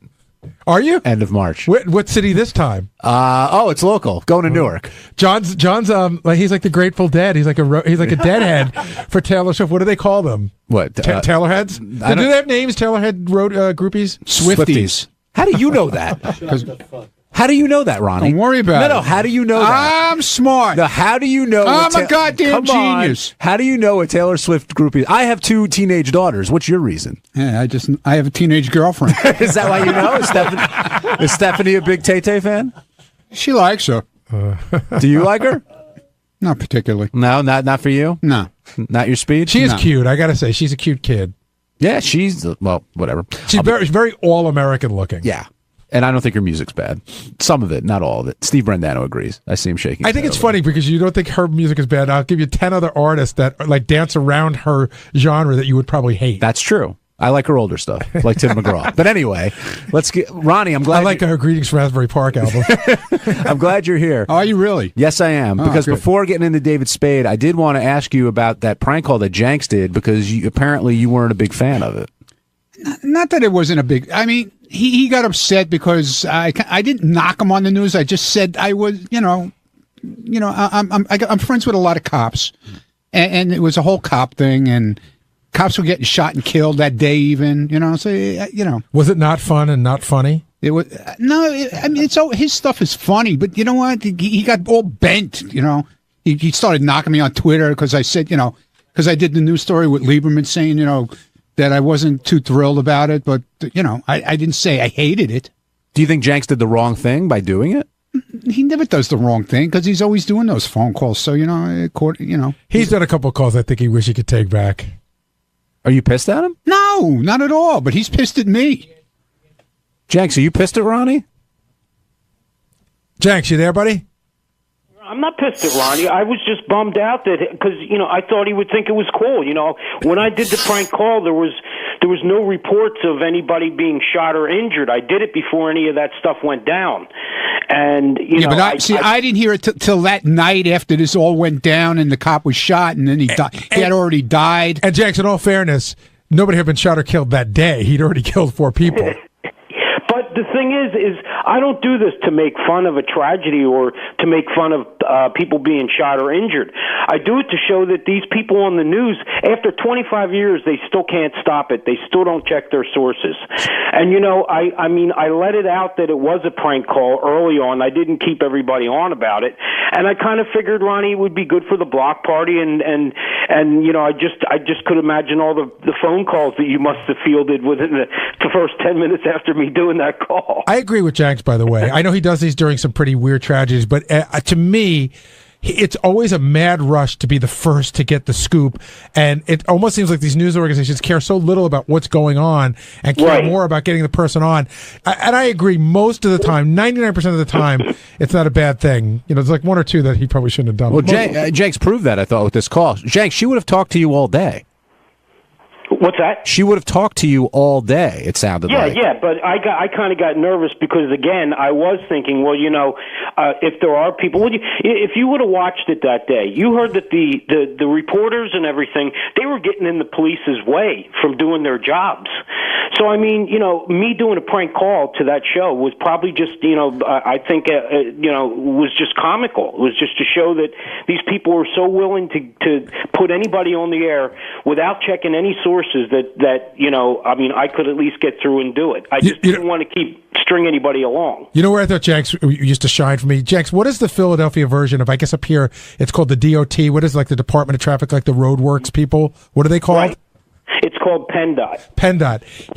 Every single snowstorm, he would call as the head of PennDOT and always get on it. I would think, how do these people not know who that is and what his number is? And he would they go, now from PennDOT, we have this guy. They put him on. Jenks, you're a master of your craft. But Ronnie, you're not mad at me. No, right? I never said I was pissed. I just said, if you listen to Lieberman's story, I never said I was pissed. You weren't pleased, though. But I just wanted to make sure you didn't have a problem with me because I'd be bummed out. I was bummed out that you didn't like it. It's not that I didn't like it. I'm saying it's not that I didn't like it. It was just, I don't know. At the time, it just hit me the wrong way. I don't know. All right, thanks, Janks. We're all good. What did you do for Valentine's Day? What did I hear you saying? Hey, listen, you're going to Taylor Swift. I went to see Cinderella. I'm going with my daughters. What did you do for Valentine's Day? I went to see Cinderella on Broadway. My God. How was it? Why? Because that's what Stephanie wanted to do for Valentine's Day. She's into Cinderella, I guess. I don't know. She thinks you're her prince. Yeah, I am. I am a prince. I got we sat third row, I was a prince. Someday her prince will come. Yeah. How was Exactly, after I'm gone. What'd you think of the show? It wasn't that terrible. I didn't fall asleep, so it wasn't that bad. Actually, they added a little humor into it. How so? And they made little jokes here, here and there. I got to ask you a question. Good. I'm not being facetious about this at all Good, or anything. Were there mostly kids at the show? No, absolutely not, dude. It was all adults. Really? Yeah. I wonder why. And it's not even open yet. It's in preview, and it was sold. It's been sold out for date. Really? Who's in it? Anybody big? Any big names in it?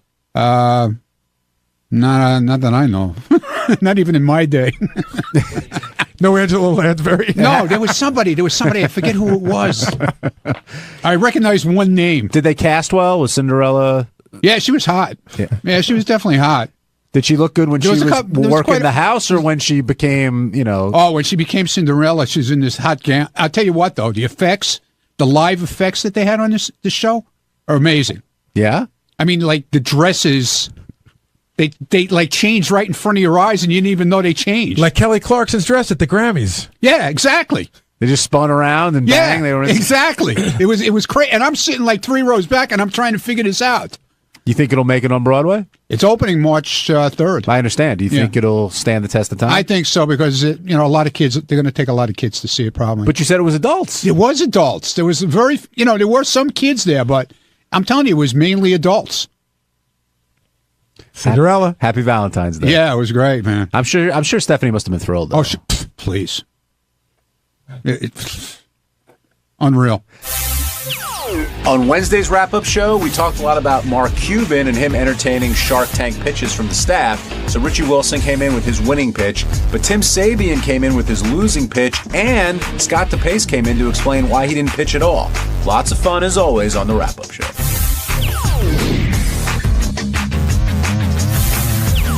Mark Cuban also came by, and he was a great guest. He was all fired up, a lot of energy, had a lot of fun things to say.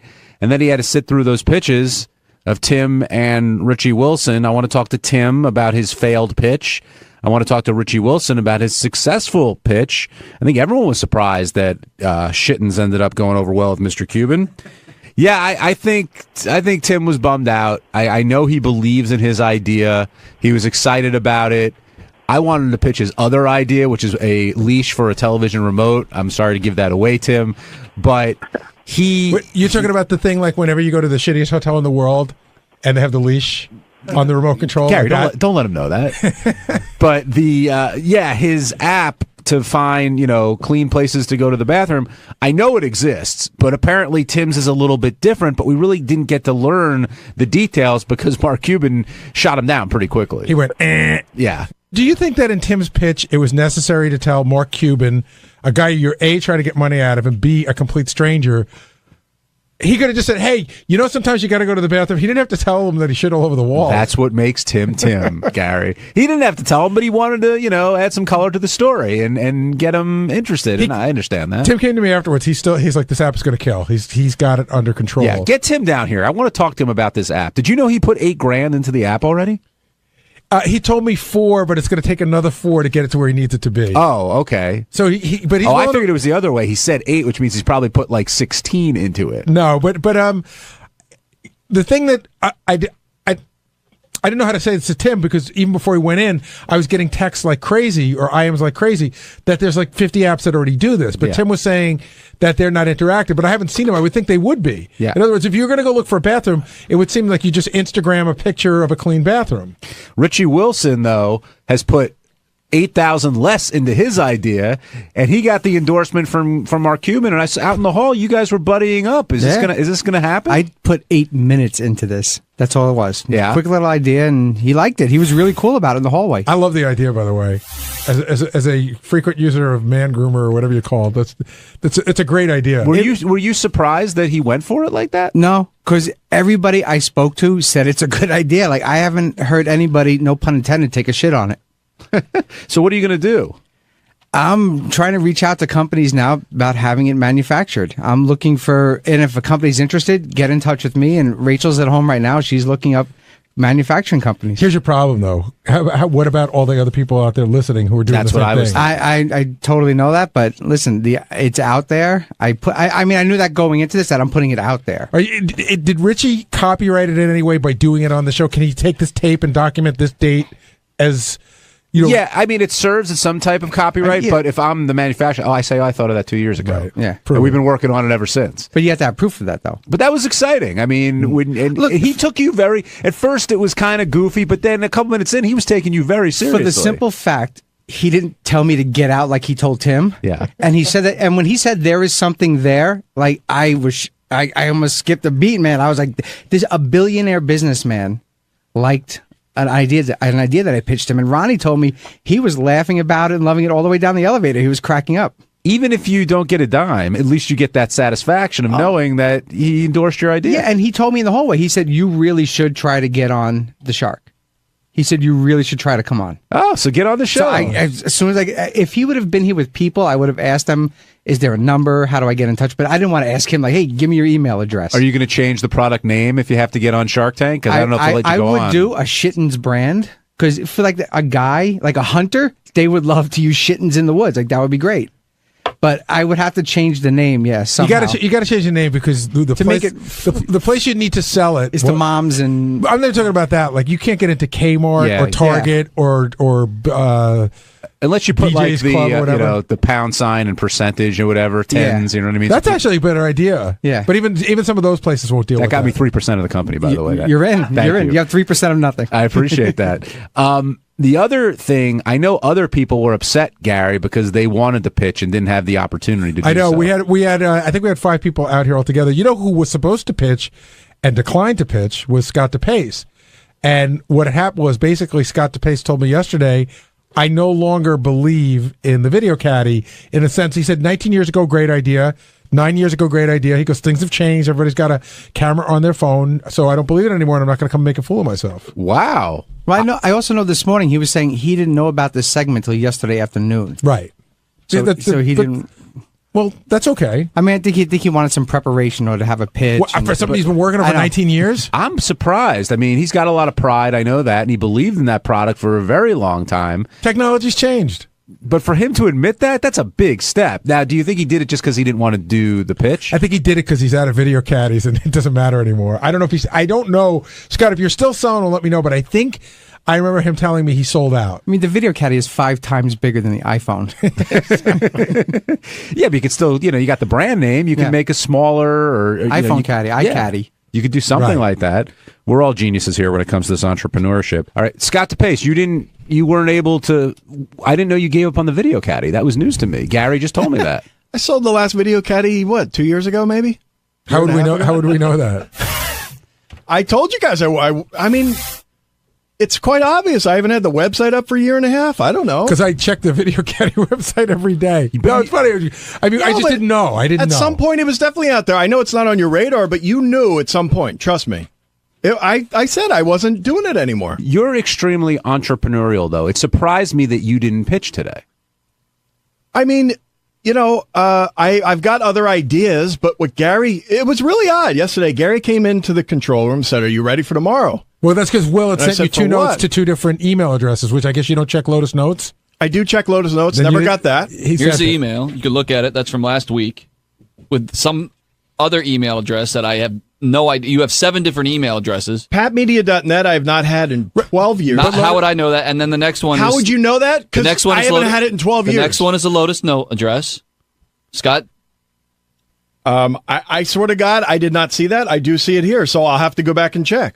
But I did not see But again, when I type in your name, and this is a bigger issue, but people have all these outstanding email addresses, and how are we supposed to know what email accounts are active? We're all on Lotus Notes. Then that's what we do. We use Lotus Notes only. That's fine. Wait a minute. So I had an email address that changed about 6 months ago. I didn't remember which one it was. I let our IT guy know. I let Tracy know. But I can't spend 25 minutes looking up trying to find your old email which says what your new email address is.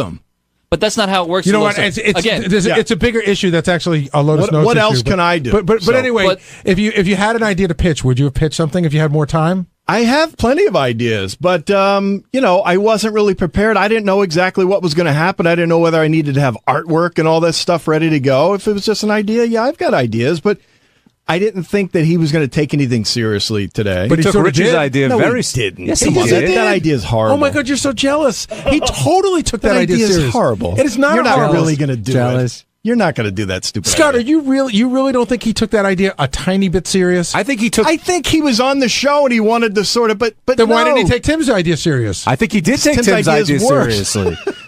He assessed Tim's idea, right. Said it had been done, and said goodbye. He listened to Richie's idea. He said you've got something there. And I don't think he was doing it to be a nice guy. I wouldn't invest $1 in that idea. I mean, you don't have $1 like him to give. A wife would do. You sure I do. A wife would do just as much as a glove. How do you take the glove off? I don't know. To me, but that's the best thing about Shark Tank is they really don't care what the idea is. If it makes money. If Richie proves that Shittens is a moneymaker, he'll invest. Why wouldn't he? For the guy that made Post-its, he said, "I'm going to put glue on the back of a notepad," and people would have said that's stupid, and they made billions but off you can't just. It's the same type. Why are you so frustrated by this? I'm not. I'm frustrated trying to explain why I think Shittens is a stupid idea, and I don't think Mark took that seriously. I think he was on the air going, "Hey, yeah, that's good, yeah." But let's see you make $1 with it. And let's see him actually put $1. I gotta say something. I'm watching you here, and I'm not trying to open up a larger issue. I promise you.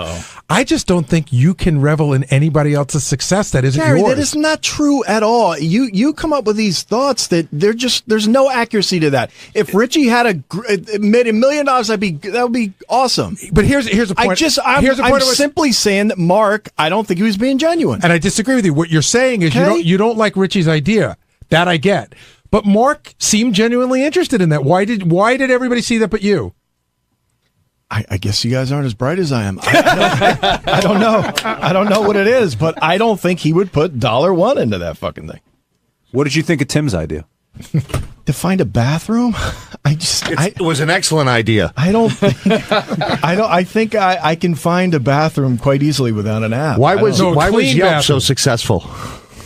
Was what? Yelp for restaurants.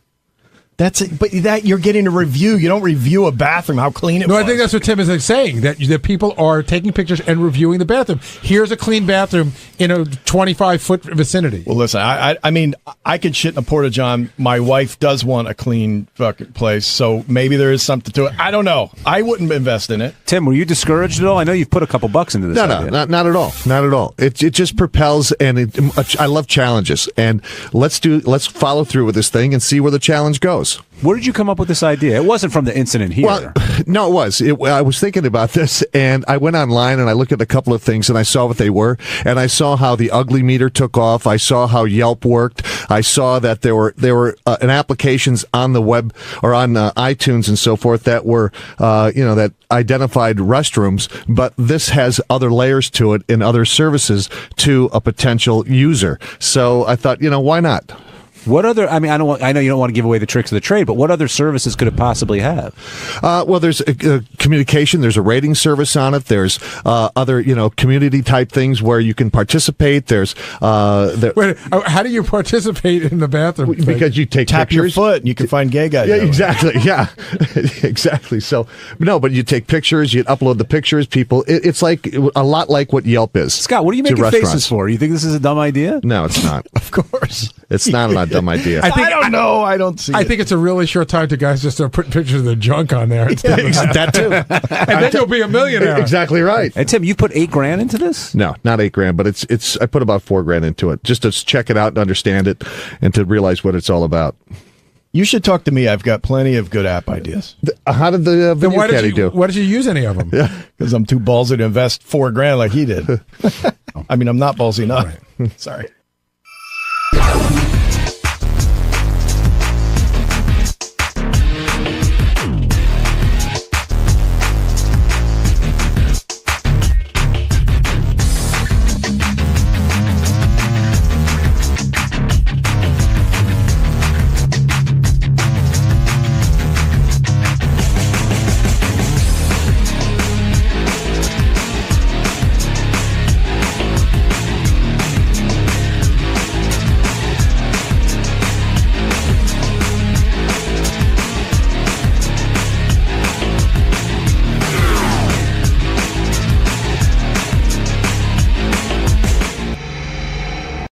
of the Wrap-Up Show. A recap and behind-the-scenes look with John High and Gary Dell'Abate. The best of the Wrap-Up Show begins now. Hey, what's up? This is Will, and on Monday's wrap-up show, Sal came in to talk about how horrifically bad his relationship with his wife is going. And then I came in to talk about another disaster, and that would be Richard Christie eating my wife's placenta. Check it out. Let's turn to you, Sal. You spent a lot of time in the studio today, and why do you get that look on your face? It was a lot of time. I got to tell you, it was rough. I can sit there and help recite your greatest hits all day long.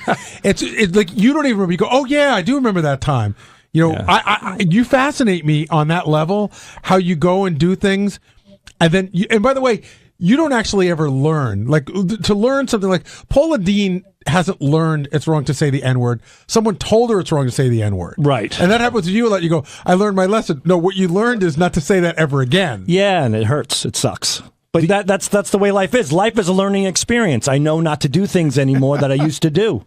And that's just the way it is. Do you consider yourself a defeated man? Because both Howard and Gary say you are. Definitely not. Why? Because tell me why you're not. I still have my wife. She still supports me. She still loves me. I have my children. I have my home. I have my friends. I have a healthy family. I have a lot to be grateful for. So you do, but when your wife tells you that her idea of a good day is you not being part of it, doesn't that freak you out a little bit? A good day, a good day without me being a part of it to my wife is a day where I'm not doing something where I'm being the dancing monkey, you know, the laughable jackass. No, but you said you went to your wife and you said, I thought, you know, this could be a little fun, help you rest. And she goes, you know what resting is? What did she say? She said, relaxation is when you leave me alone and I get to relax. And that's when I was asking her for sex. At that moment, she wanted to relax. So it seems like there's a lot of moments she wants to relax. Yeah, so let her relax. It's all good. I mean, there's nothing worse than sympathy sex. Every guy hates this when you're begging and begging, then she finally goes, okay. And then you just feel like a charity case. You know, it's just you feel so pathetic inside. And guys will do a lot for a piece of ass. But at that moment, it's just like, how can I climb on top of you with these feelings? So I eliminated that sympathy sex feeling by just waiting patiently for her to say, let's do something. But you realize for all intents and purposes, you've also eliminated sex. That's the consequence of this new thing that I'm doing, yes, unfortunately. How long do you wait? I just wait. No, but how long does it take typically? Well, it's just when she's in the mood. That's primarily it. It's, you know, it could be once every 2 weeks. It could be once a month. But when it's there, at least it's genuine. And do you think it's because of the kids and the dog, you just don't have time? Or do you think she doesn't really want to have sex with you? I think it's because of everything else. It's because she has a busy day with the children, you know, with the dog, with the shopping, with the laundry, with keeping the house clean. She does a lot. She's on the PTA. So, you know, when she's ready for me, she's ready for me. And you know what? It's believe it or not, it's fine by me. It's okay. Why did you have such a tough time coming up with your favorite sexual position? When you walked in, you said you really didn't have one. I didn't, but the one that I want is the one that I'm looking forward to is the one that I would consider my favorite. When I see that on the web, I would love to do that. And how do you sell that to Christine? You don't. It doesn't even come close. It doesn't happen. Does she probably don't even know what it is? I wouldn't even explain Would it. you show it to her? Or would can you show porn to your wife, or is that disgusting? She'd show me the phone, and then she'd show me the yellow pages, and then she'd show me attorneys in the yellow pages. I mean, you can't come home and say, honey, I want to get on all fours, push my dick between my thighs, and suck it. You can't. You know, I just can't do that with her, even though I'd love to. But if she suggested it, I'd be all for it. What are the odds of that? 0 to none. Gary, do the two of them just coexist? No. Is that a fair... I'm not asking you. Hold on. But it's me. It's my marriage. I know. You'll get the comment. I want Gary's comment first. I said this, you know, on the air today, and I said it in the news. It's like they own a business, and the business is raising the kids. And they're very good at the business part of it, but the rest of it can be difficult at times. I know a lot of people, it's phases that you go through, too. But it seems like they're just coexisting. Like, again, Sal said today, which is no way to live, I'm just trying not to piss her off. I'm not going to fight with her. I'm not going to argue with her. By the way, your suggestion today about what you really said today inversely was, if you talk to your wife long enough, you'll probably end up killing her. Maybe. Right? No, well, you know, I don't know. I don't want to piss her off, and she doesn't want to piss me off, so we get along great.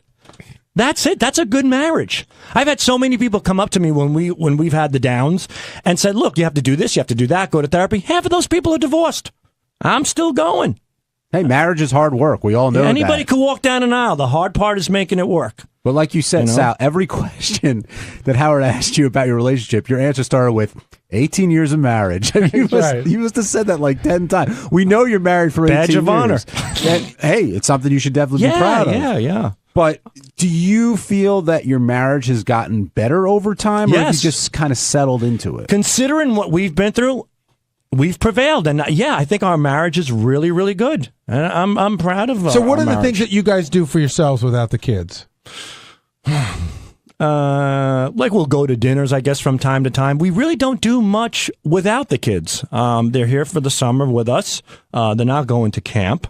So Your kids, I mean, I remember I only have 2 and you have 3. That's your kids are at a tough age. Like you think little kids are tough, but then when they get older, there's a whole other set of issues you got to deal with them going here and going there. Yeah. And then it just becomes like a fucking taxi. Yeah, the worrying, it just never ends as far as the worrying, and there's always something new. There's always some new dilemma. There's always something. But, we don't do much alone, but we don't mind it. We rather do things as a family. What about giving up your man cave, Sal? You talked about that today. I know that was tough for you, but did you do it for the kids? Did you do it for Christine? Because the way you described the bedroom, it sounds like her bedroom, not, your bedroom. It's her bedroom. And, she wanted to buy furniture. I said, do it. She goes, I'd rather you be with me. I think it's my fault. I said, go ahead and do it. I left it up to her. I came home. I didn't think I would have a room designed by a 7-year-old girl, but that's what I was stuck with. I mean, my lampshade has flowers on it. My nightstand is white shabby chic, or whatever the fuck you call it. But whose fault is that? In the old days, I might bitch about it. Today, I say, hey, I should have gone to the furniture store. But why is it too late to say, hey, I mean, I see how this turned out. Can we do this or that? Like, you do have a say in this. But why bother? Why? Because clearly it bothers you. It doesn't. Really? It doesn't bother me. I sleep in the bed. The sheets are clean. I have my nightstand. Granted, it looks like it should be, for a chick. When I was on Wall Street, my boss came into the house to see the house. He walks by our bedroom and goes, oh, you have a daughter? I said, no, this is my room. He's like, it is? But you understand, you're almost describing staying at a hotel. Your clothes are cleaned, your meals are made, and your room looks nice. Yeah, and I can't touch the air conditioner. It's, it's adjusted. About one day we're laying in bed, and my wife's like, did you touch the air conditioner? I go, no, I know better. I know my role is to sleep, shower, bring home the bacon. That's it. And you know what? It works. We get along. We do laugh. We do conversate. My therapist said I have to talk more to her, get involved in her life, and I do it, and it's interesting. But Sal, do you think it works because you're doing everything that she's telling you to do? I think it works because I want to make it work any way I can. That's it. Rob in Jersey, you're on the wrap-up show. Hey, how you doing? Long-time listener. Hey, Sal, you ever see Shawshank Redemption? There's that term in there called institutionalized. That's what it sounds like your marriage is. It sounds like you're institutionalized. Like you just go through the motions every day. And I don't know, I think you guys should maybe seek out a little counseling or something. We went to counseling once, and I broke down. I cried hysterical as soon as we got to counseling. I had so much in me. I just lost it. And I don't want to paint her to be bad or anything, but she just found that comical. She started laughing. And I think it was a way of maybe cushioning her feelings. Right. But considering what you guys went through, do you think one attempt at counseling was enough? No, but we got in the car and she goes, $300. I could have bought a nice pair of jeans for that. See, but that should be talked about in counseling. Right. That a nice pair of jeans is more important than your relationship. And we did. And we went back like 3 or 4 more times. And I just felt like maybe the counselor wasn't good, but I felt like that wasn't working. I don't want to go too deep, but did you feel that way, or did she feel that way and that influenced you? With the counseling? Yeah. Oh, I'm the one who put my foot down and said it must happen in order for this. No, about the counselor not really working. Did you feel it wasn't working, or did she get in the car every time and go, this is a waste of money, I could be spending it elsewhere, and that influences you? She said it once or twice, so maybe subconsciously it influenced me without me realizing it, but I felt after 4 times myself personally that it really wasn't working.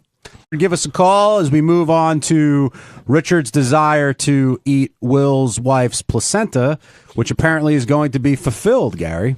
Yeah, I thought the hardest part of this equation was getting Tracy to agree to give up the placenta, but no problem. Yeah. I mean, she's not keeping it. Tracy Murray, team player. So, but there are. I've heard people who have taken them for whatever reason. They freeze them and well, for cancer purposes.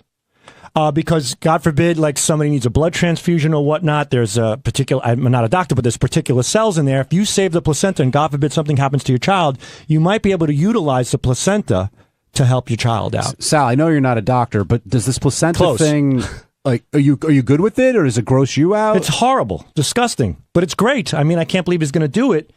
The thing is that I love to cook, so we discussed that I'm going to possibly make placenta marinara for it. And if I can turn the placenta into a delicious dish, that would be quite an accomplishment. But doesn't that disguise the taste of the placenta with your sauce and everything else? Yeah, but if you're taking shit and putting it in a pan and you can make it delicious, that's something else. John, would you eat it with marinara? No, I wouldn't eat it without or with. Ronnie, where do you come in on this placenta eating? Are you grossed out by it, or do you think it's kind of cool? No, I think it's weird. I'm sorry. Even for Richard? Even for Richard. He won't eat it raw. He told me that. He will not eat it raw. Like, he wants it cooked or prepared somehow. I've cooked for Richard before, and he loves my cooking, so he asked me to please cook it for him. So what's weirder, eating placenta or drinking squirt juice? Wow. Oh, stop it. There's no comparison. You would go for what, Ronnie? The squirting. What are you kidding me? Skunk squirt? Skunk? Oh, skunk No. squirt? Oh, did you say? I thought you said skunk. Jackass. I don't know why I heard the word skunk. I thought well, you look at your eyes and you wonder why. Squirt, squirt in a heartbeat. I'd guzzle a gallon of squirt over eating a placenta. Will, Tracy was up for this, no problem? Yeah, she said yes pretty much immediately, and then I think she started to think about it a little bit, and she was a little more apprehensive, but I said, let's talk to the doctor, let's see if it's even a possibility, because they'd have to freeze it, because this is most likely going to happen over this break. Mm-hmm. But I think she's up for it. Are you up for it? Yeah, I don't care. I mean, I think it's disgusting on Richard's part, but I don't think there's any kind of weirdness between... There's supposed to be a thing where the dad is supposed to eat the placenta. Because I'm not eating the placenta. No, but it's supposed to bring you closer to it. I never fully understood the whole eating placenta thing. Plus, I always think, like, Richard has this, like, Forrest Gump quality to him. Like, whenever he's, attached to somebody, they have good things happen to them. So I'm hoping maybe it means good things for them. You're going to have to freeze it? Well, we're going to have to do something with it. You can't leave it out All right, for 2 so weeks. here's what you do. You take an ice tray. Yeah. And you pour it into an ice tray, put it in the freezer. Okay, and then when we come back, But it's not a liquid, Ronnie. Yeah. Whatever. It's almost like a. It's almost like a. I know an what it is. omelet. You can still pour it into an ice tray. And Why would I do that? Make little ice cubes out of it, and this way... Popsicles. You put it in his beer and let him drink it. See, so I'm reading here, Kim Kardashian's eating her placenta, and that the mom is supposed to eat She'll the eat placenta. anything. Right. The placenta. Yeah, look at her ass. It says that it may help prevent postpartum. Oh. That's one of the reasons why. Well, Richard will never get postpartum. That's great. Right. The other thing added that benefit. And it also helps the mammary cells to make milk, which would be great if Richard starts to squirt milk. The other thing that Richard said, though, which really took me aback, was he said he'd have his pinky cut off. What a nut. For what? For the show. Like And eat it. Well, half of it, he said. He cut half of it But off. what was the reward supposed to be? Like, how much would he do it for? There was no reward. He said he'd be willing to do it. That's illegal, right? We can't cut off his pinky, can we? If it's an accident. Sal, even you find that That's strange. crazy. But he would do it. He would cut off his own pinky. He loves to entertain himself. Anything. Yeah. He really is up for anything. I would have to think that that given, if we said, okay, go cut off your pinky, he'd have to give that another thought. I think he did already in the back room with me for a little bit. He's like, I'm not sure about that pinky one, buddy. I guess for a couple of bucks, I guess I'd do it. Gary, how'd it feel to break out the trumpet once again? I was surprised I was able to get anything to come out of it. That was great. Usually I have to exercise my lip. All right, what's worse, Ronnie? Would you suck Gary's mouthpiece after blowing into that trumpet, or eat a placenta? I'd suck the mouthpiece. Ooh. We might have a game here. And I get that. Listen, you go to a bar, you make out with a chick, you don't know where she's been. Yeah, but her mouth doesn't smell like an asshole. And not funny, that yours does. That yours does. But the tips of these instruments, you've smelled them before. I mean, they're horrible. Well, you clean them. I haven't cleaned them. Remember your Halloween mask? How it would just smell like a rotten old twat, like it's on your face all Thanks day. for listening, everybody, to Wrap Up. On Tuesday's wrap-up show, I went in to talk about how we should freeze the placenta and make it into ice cubes or meatballs or whatever you wanted to do with it. and drop it into his either his soda, his beer, Richard's beer, and let him drink it. And I also dropped some cool sex stories that I talked about. So you got to check it out.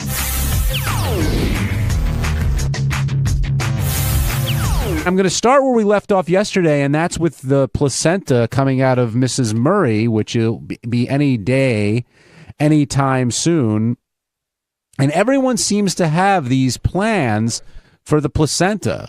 You know, Will said his wife is totally okay with it, and Sal wants to do placenta marinara. Marinata? No, marinara. Clearly, I'm not the Italian.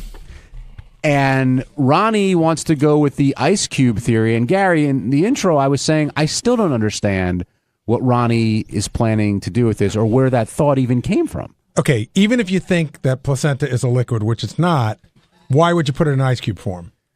But I think, for starters, I think Ronnie thinks it's a liquid. Yeah, I wonder if he knows what the placenta actually is. We should discuss that with him when he comes by later. But Ronnie was saying how let's go with his placenta theory. You then drop them in beer, the ice cubes, and then he drinks it. Well, that defeats the whole purpose. I agree. The whole thing is you have to eat something that looks gross. It's like when they give you that stuff on Survivor, you know, or Fear Factor.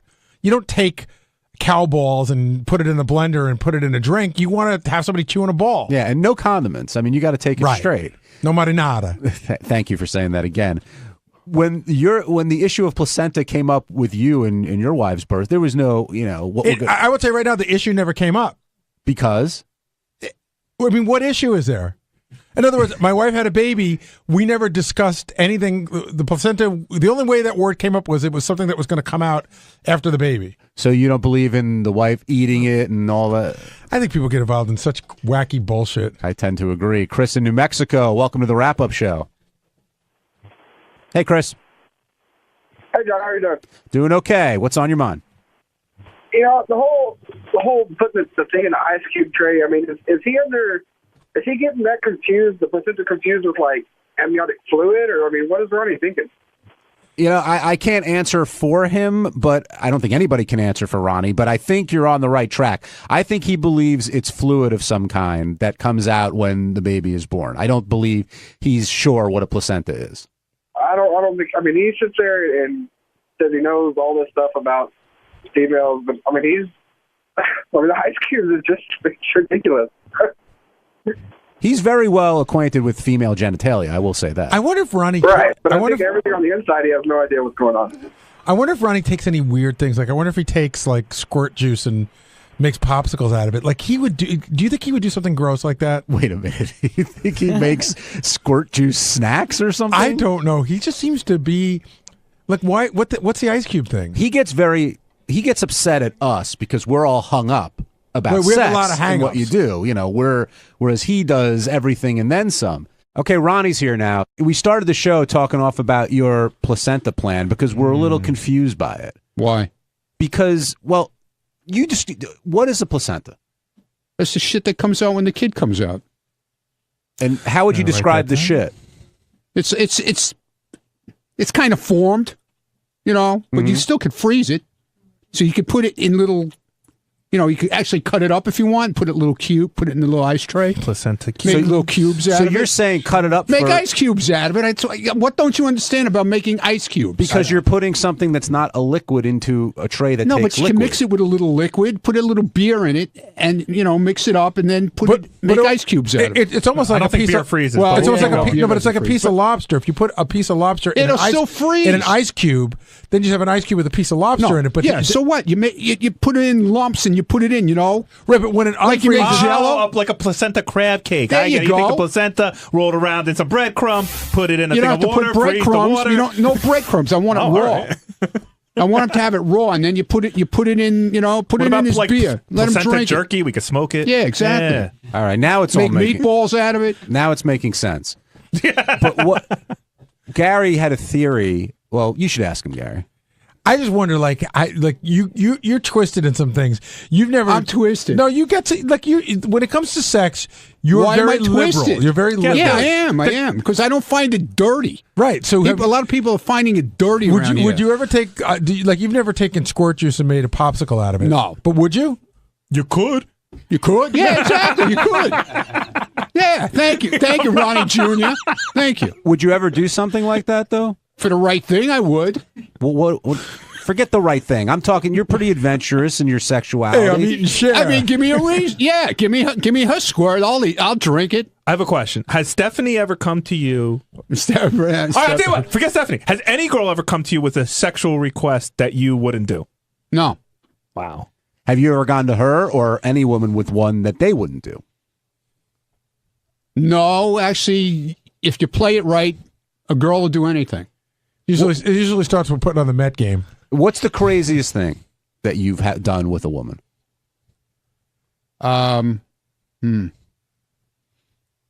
Take your time. I don't know. It's just, you know. What was the one thing you had to talk, like you really had to work to get the girl to do? Well, I could see it. It's in his eye. Anal right away comes to head, to head, because, it's hard to get. A lot of times girls with small assholes don't want to do anal. Right. I would imagine that's most girls. They're afraid. Well, not all girls have small assholes. Do you know that going in? Like, There's do you different, assume, no, there's different size assholes? Yeah, you didn't know that? Well, I guess if you're having anal sex all the time, your asshole gets bigger. Yeah, exactly. Right? I mean, did you ever see some of these porn chicks? I mean, their assholes are like they actually look like the supermoon. Yeah, exactly. There you go. So just because the girl is small doesn't necessarily mean she's going to have a small asshole. Because if she's done anal a lot, yeah, exactly. Okay, yeah, but I don't think that's the craziest thing you've done. Yeah, I don't know. I'm trying to think. I don't know. I'd have to think about like anything involving toys or food or toys. I've done toy things. Yeah, but like crazy. I don't know because I don't go that crazy. This is one I've always wanted to ask. Go ahead, man. Let it all out on the table with all these people here. Go ahead. What's the largest group of people you've ever been involved in that was having sex together? No, I've told this story. Only the four, right? Now we're in Salem It's me and this other guy and two girls. We were just in this motel running back and forth. No group thing, huh? No, I'm not into that group. That's the only thing I'm really not into. I wouldn't do that group shit. Swinging in Salem here. I'll bring another girl in. Right. That you've done. Yeah. What kind of toys? Like, what's the wackiest toy? Just the beads. The beads. The beads are the fucking wackiest that I've done. There's a lot of other crazy shit. Jason and I have the same question. I've never done that. Have you ever put the beads in your ass or someone put the beads in your ass? And then they pull them out like they're starting a lawnmower? Not that fast. I would have killed them if they did. Oh, we got to take a break out. On Wednesday's wrap-up show, all the talk was about Jerry Seinfeld. Jerry finally came in, sat down for a long time with Howard, which gave us plenty to talk about because we're in awe of both of them. And Jerry's attitude towards Howard was called into question, and here's what we thought. Jerry Seinfeld hadn't been on the show. He'd called in, you heard him on the phone, but hadn't been in studio for a long, long time. And spoke with Howard for over an hour and a half, covering a wide range of material, but they seemed genuinely excited to be back together again at the age of, that they're at. Yeah, I mean, Jerry had a really interesting comment. They're the same exact age, and Jerry's like, he was talking about going over to talk to Dice in L.A. because there was some feud that wasn't really a feud, and he said, I feel this way about Dice. He goes, and Howard, I feel this way about you. The war's over, and I think they're both in the same place right now where it's just not worth fighting for the sake of fighting. They were very interested in the minutia of each other's lives. Yes. Every little tiny dumbass thing they wanted to know about each other. Well, it didn't seem like anything was a tiny dumbass thing, at least in Jerry's eyes. He's interested in everything, which I'll get into in a second. But when he went in there, he didn't want to sit on the couch. He wanted a chair. But in the green room, he did 4 minutes of that. Saying it sucks the energy He's out sort of of Larry him? King. Is that where I have to sit? Oh, I don't want to sit on the couch. And it's always hard to tell what's complaining and what's formulating a funny bit in your head. I think it's both, right? And it's always both. It's just a matter of what the percentage is. Right. Because when he first came in, he wanted to be closer to Howard and felt like, it gives more energy. And when sitting back on the couch, it takes something away. He said, "Can you get me a chair?" He looked me in the eye. I said, "Can you get me a chair?" And I was going to come out and get him a chair.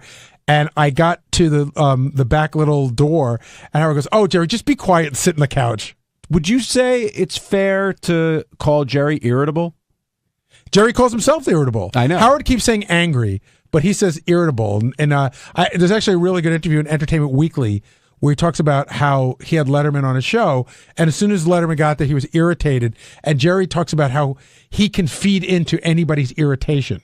Why don't you think Jerry said he's not big on enjoyment? What did he mean by that? Like, do you really think he doesn't enjoy things in life? Well, he says he doesn't. And he says, he goes, what was the line? It's like, my job is to make other people enjoy it. I don't have to enjoy it. That's either very evolved or I don't know what else you would call it. I think he meant that more as a comedian. Like, if I can make you laugh, I'm okay. Versus, it seems to, and it's always been about that for Jerry. Like, making the other people laugh and killing in whatever situation. If it's 2 people, if it's 200, 2,000. Well, that story he told about performing for the 16 people on the couches was amazing. Yeah, that's pretty cool. And when he said, hey, if I get 10 of the 16, it means I'm killing. What did you think of when he said that success is the enemy of comedy? I think that, again, you hear rock stars talk about this too, that, people do their best. I read a ton of biographies. I love to read biographies. And the best part of somebody's biography for me is always the struggle. The struggle right till they got to that moment where it broke open for them. And then I find a lot of times after that it gets very boring. And I think what he's saying is that you can't, if you're not struggling, then you're not really honing your craft. The thing that really resonated with me during the interview was how Jerry kept saying and took pride in the fact that he's always working on his material. And Howard's like, well, if we go out, you're not. And Jerry's like, no, I'm always working on material. But Jerry, on the other hand, later was saying he's very happy with his wife. He's happy with his life. Yet Howard seemed to be really not thrown by that, but fascinated by it. Well, confused. And that's when it got into what I thought was the most interesting part of the interview, when Howard's like, well, when you're talking to if you're fighting with your wife. And so now Howard's going down the psychotherapy road, and he tries to bring Jerry down there. Like, Jerry, I bet you didn't like your father, this, that. And Jerry totally deflected. And he's like, this is a bunch of bullshit. And, oh, do you two, is that what you two talk about in your therapy? Yeah. Dripping sarcasm, which I thought was great. Jerry's like, listen, I think therapy is bullshit and I'm not going, and you guys are wasting your money. Not only did he say that, he's like, just do it. Well, I'm thinking about, no, just do it. And Howard's like, no, you got to process it. And Jerry's like, no, just if you want to do something, you do it now. And he's in a position in life where he can do that. And sometimes people take advantage of that, and sometimes they don't. Yeah, I also thought it was interesting how he talked about that, and I don't know whether this is being really self-aware or even a little bit of smugness. When Howard said, well, when you walk in a room, do you think everybody says, oh, Jerry Seinfeld's here? And he goes, no. And Howard goes, really? He goes, no. He goes, I really don't think about what other people are thinking about. But the one thing that stuck with me was Jerry saying the way he speaks about comedians, and we've heard it before. Like, when comedians talk to other comedians, it's a different kind. It's a club that you're not in, unless you're, and I couldn't tell if he was kidding about Howard not being funny enough, or he really did feel Howard wasn't funny enough to kind of have that kind of conversation. See, but if you were saying just stand-ups, like I thought it was interesting because Jerry Lewis is not a stand-up. Now, I know that him and Dean Martin did do a stand-up routine back in the 50s, long before Jerry could have possibly seen it. So when Howard said, is Jerry Lewis funny, Jerry just gave him this look like, are you fucking kidding me? And he started reeling off all his movies. So I'd say, in the same way that you say that Jerry Lewis is funny, Howard Stern is funny. But maybe Jerry Seinfeld doesn't recognize that. What did Robin mean during the interview when she stopped and had that realization, quote, you are Seinfeld? What was she trying to say? Because he goes, that what you see is what you get. Like, the guy on the show is pretty much the guy that was being interviewed. Is that surprising to you? Not to me. What about you, Ronnie? I just came in for a comment, that's all. After he left the show, he went downstairs and he had a meeting with his people. And I'm not going to say what they talked about, but he was up last night preparing for Howard. He came in with his exact words were, he had ammunition if Howard went to certain subjects. That's so funny. That's so funny. I had told his publicist that Howard really is working on preparing for this interview. Howard did homework, a lot of homework. Went to go back and look at old Jerry stand-up clips, wanted to really be ready. He almost seemed surprised that Howard put that much work into it. But Jerry clearly put a lot of work into it as well. Stephen in Brooklyn, you're on the wrap-up show.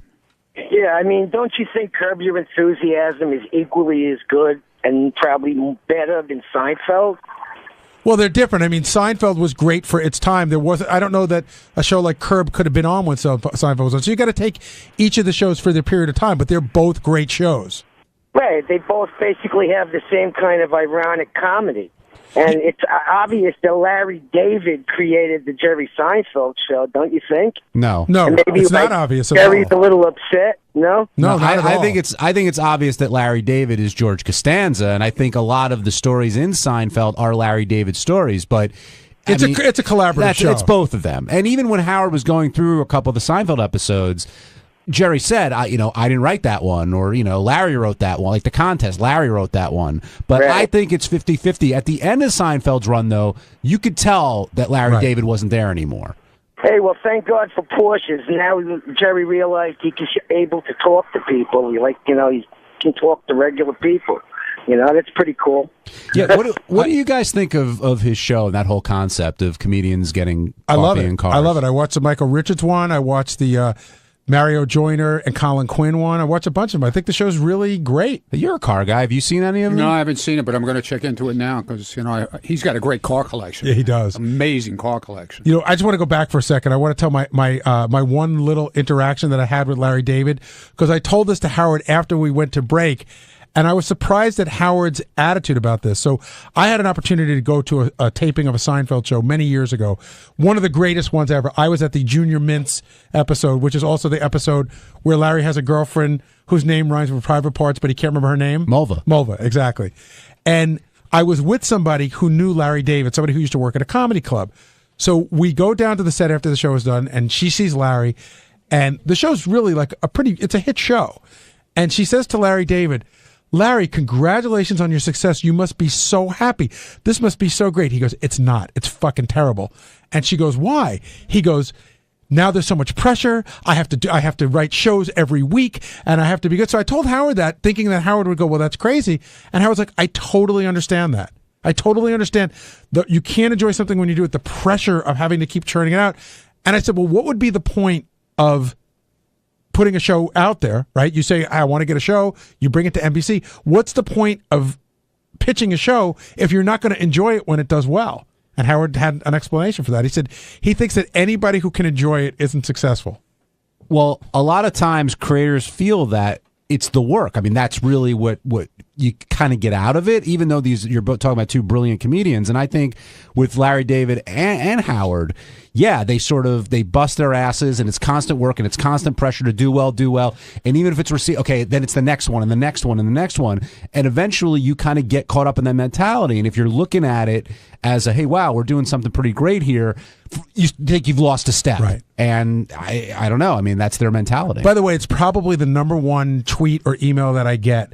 How come Larry David's never been on the show? And the answer is he's never asked to be on the show.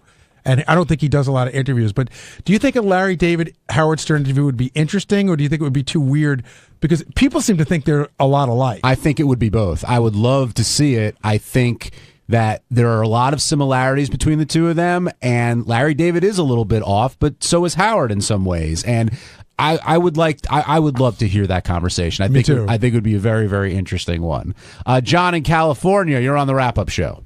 Thanks. Hey, Gary, was Jerry getting kind of short with Howard on his questions? It seems like some of his answers are just just getting kind of pissed on some of them. Did he come across that way at all? No. I guess you have to see it. It's just, sometimes Jerry just But no, I didn't get that.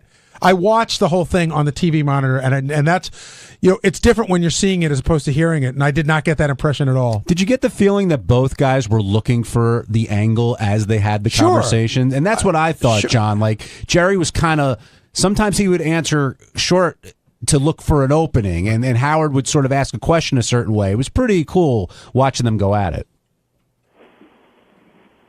Hello? Yeah, anyway, I'm sorry, guys. It just seemed like his answering was real short and just, like, God damn it, get through the next questions. Yeah, I don't know. It's something I noticed. Thanks, guys. Have a good weekend. Thank you. You too. You're welcome, John. I think that's also part of Jerry's personality. That's the kind of guy he is, and he sort of rubs off you that way. Yeah, I mean, I didn't sense any sort of weirdness at all today, so I'm not sure. Maybe if somebody else wants to call in and they heard it, let me know. What did you think of that July 5th party invite? Both the way it was presented and do you think Howard will follow through? Here's what makes that fascinating, and I'm missing half the equation. I'm dying to know who's having the other party. That makes it such an interesting... the one Howard's already going to. Yes. Okay. Because I don't know whether it's a really good friend of Howard's or whether it's a big name person, and now you have to decide which one to go to. But Robin, again, this is so funny. Robin said, Howard, people go to two parties. That seemed like he discovered fire. Well, I was referring to the way Jerry asked him because, my wife knows your wife. I really don't care if you come or not. Well, I think, again, you could look at it that way. I think it was Jerry saying, hey, I'm not asking you to come because you're Howard Stern. I'd like you to come just because, my wife knows your wife, and I think it would be fun to have you. Jerry also said he was embarrassed by the Forbes article talking. Very interesting. Yeah, and was really upset about it. Look, he makes a lot of money. He did very well in that syndication deal. If it's not 800, then who knows what it is. Well, and that was a discussion because I was talking to somebody that works here, and he goes, so say it's 500. So I go, okay, say it's grossly overstated. Say it's 200 million.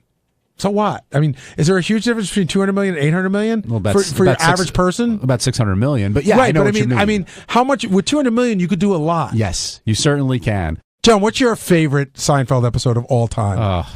Because I have one that really stands out to me. I love the Magic Loogie one where they do the Kennedy. Jerry loves that one. That's one of his favorites. I think that one's great, mostly because of the Roger McDowell performance towards the end. And, of course, any Keith Hernandez episode I think is great, too.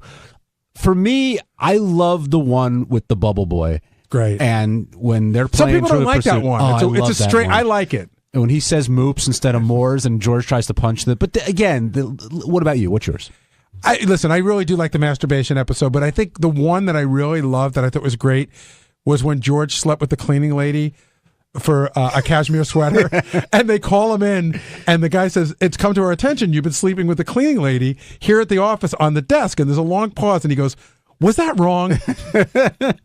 George Costanza, I mean, what a great character. The other George thing that comes to mind when you said that was, well, when he goes for the unemployment and he's trying to get the, not work and all that stuff, but it's a visual, but when he's at the party with the clown and there's a fire and he shoves the grandmother out of the way to get out of there. Oh, man, the list doesn't end. I'll tell you, I didn't appreciate it at the time, but in reruns, you know what I do like? I like the whole Steinbrenner thing. At the time, I thought it was sort of like bullshitty. Voiced by? Larry David. Larry David, that's right. Kristen in Boston, you're on the wrap-up show. Hey, guys, how you doing? Good, how are you, Kristen? Good. I was just calling to comment on kind of the last listener's comment regarding Jerry's kind of interaction with Howard. And I have to agree, actually, just listening anyway, it almost sounded like at times Jerry was a little short, little smug at times. And I love Seinfeld. I mean, I've seen Atlantic City. I watched the show. I love it. But I had to kind of agree as being a listener. I didn't watch it, but just listening, it did sound a little bit like that. What do you think, John? I could see it. I mean, I heard it a couple of times, but I think that's part of who Jerry is. And when he's doing an interview, I said before, it's kind of his way of mixing it up a little bit. I do think that he has an arrogance, but I think it's one that's been earned. Yes. If you will. John and I talked about this earlier. We're like, I mean, there is a little bit of smugness with Jerry, but Jerry's totally earned it. And then there's other people. We think that a lot of comedians in general have a little bit of a smugness to them. And then John and I were talking about ones that didn't earn it, and they piss us off. Right. If you earn that smugness, that's one thing. And Jerry certainly has earned it. With Howard said that when you think of the great comedians, sometimes Jerry's left off that list. And he asked Jerry if it bothered him, and he said no, he wouldn't put himself in the same class as Pryor and a couple others. Well, Pryor and Carlin were the two I would always come up. Now, do you agree with that? Before Jerry did the TV show, after Jay Leno, he was the guy that he wasn't nationally known. Even though you saw him on TV a lot, he didn't have a TV show. People would talk about like he is a comics comic. He is one of those guys that works a lot and is a brilliant comedian. I saw him at Westbury Music Fair before he had the TV show. And I agree. I mean, it's one of the best sets I've ever seen. All the Superman stuff and all that other stuff. But I think that I almost wonder that because Jerry wasn't like doing the cutting edge stuff, like we talked about Richard Pryor talking about getting burned up or cursing or that kind of thing, whether he moves down the list. Yeah, he's definitely up there, but whenever you bring it up, people always hesitate. They're kind of like thinking about it.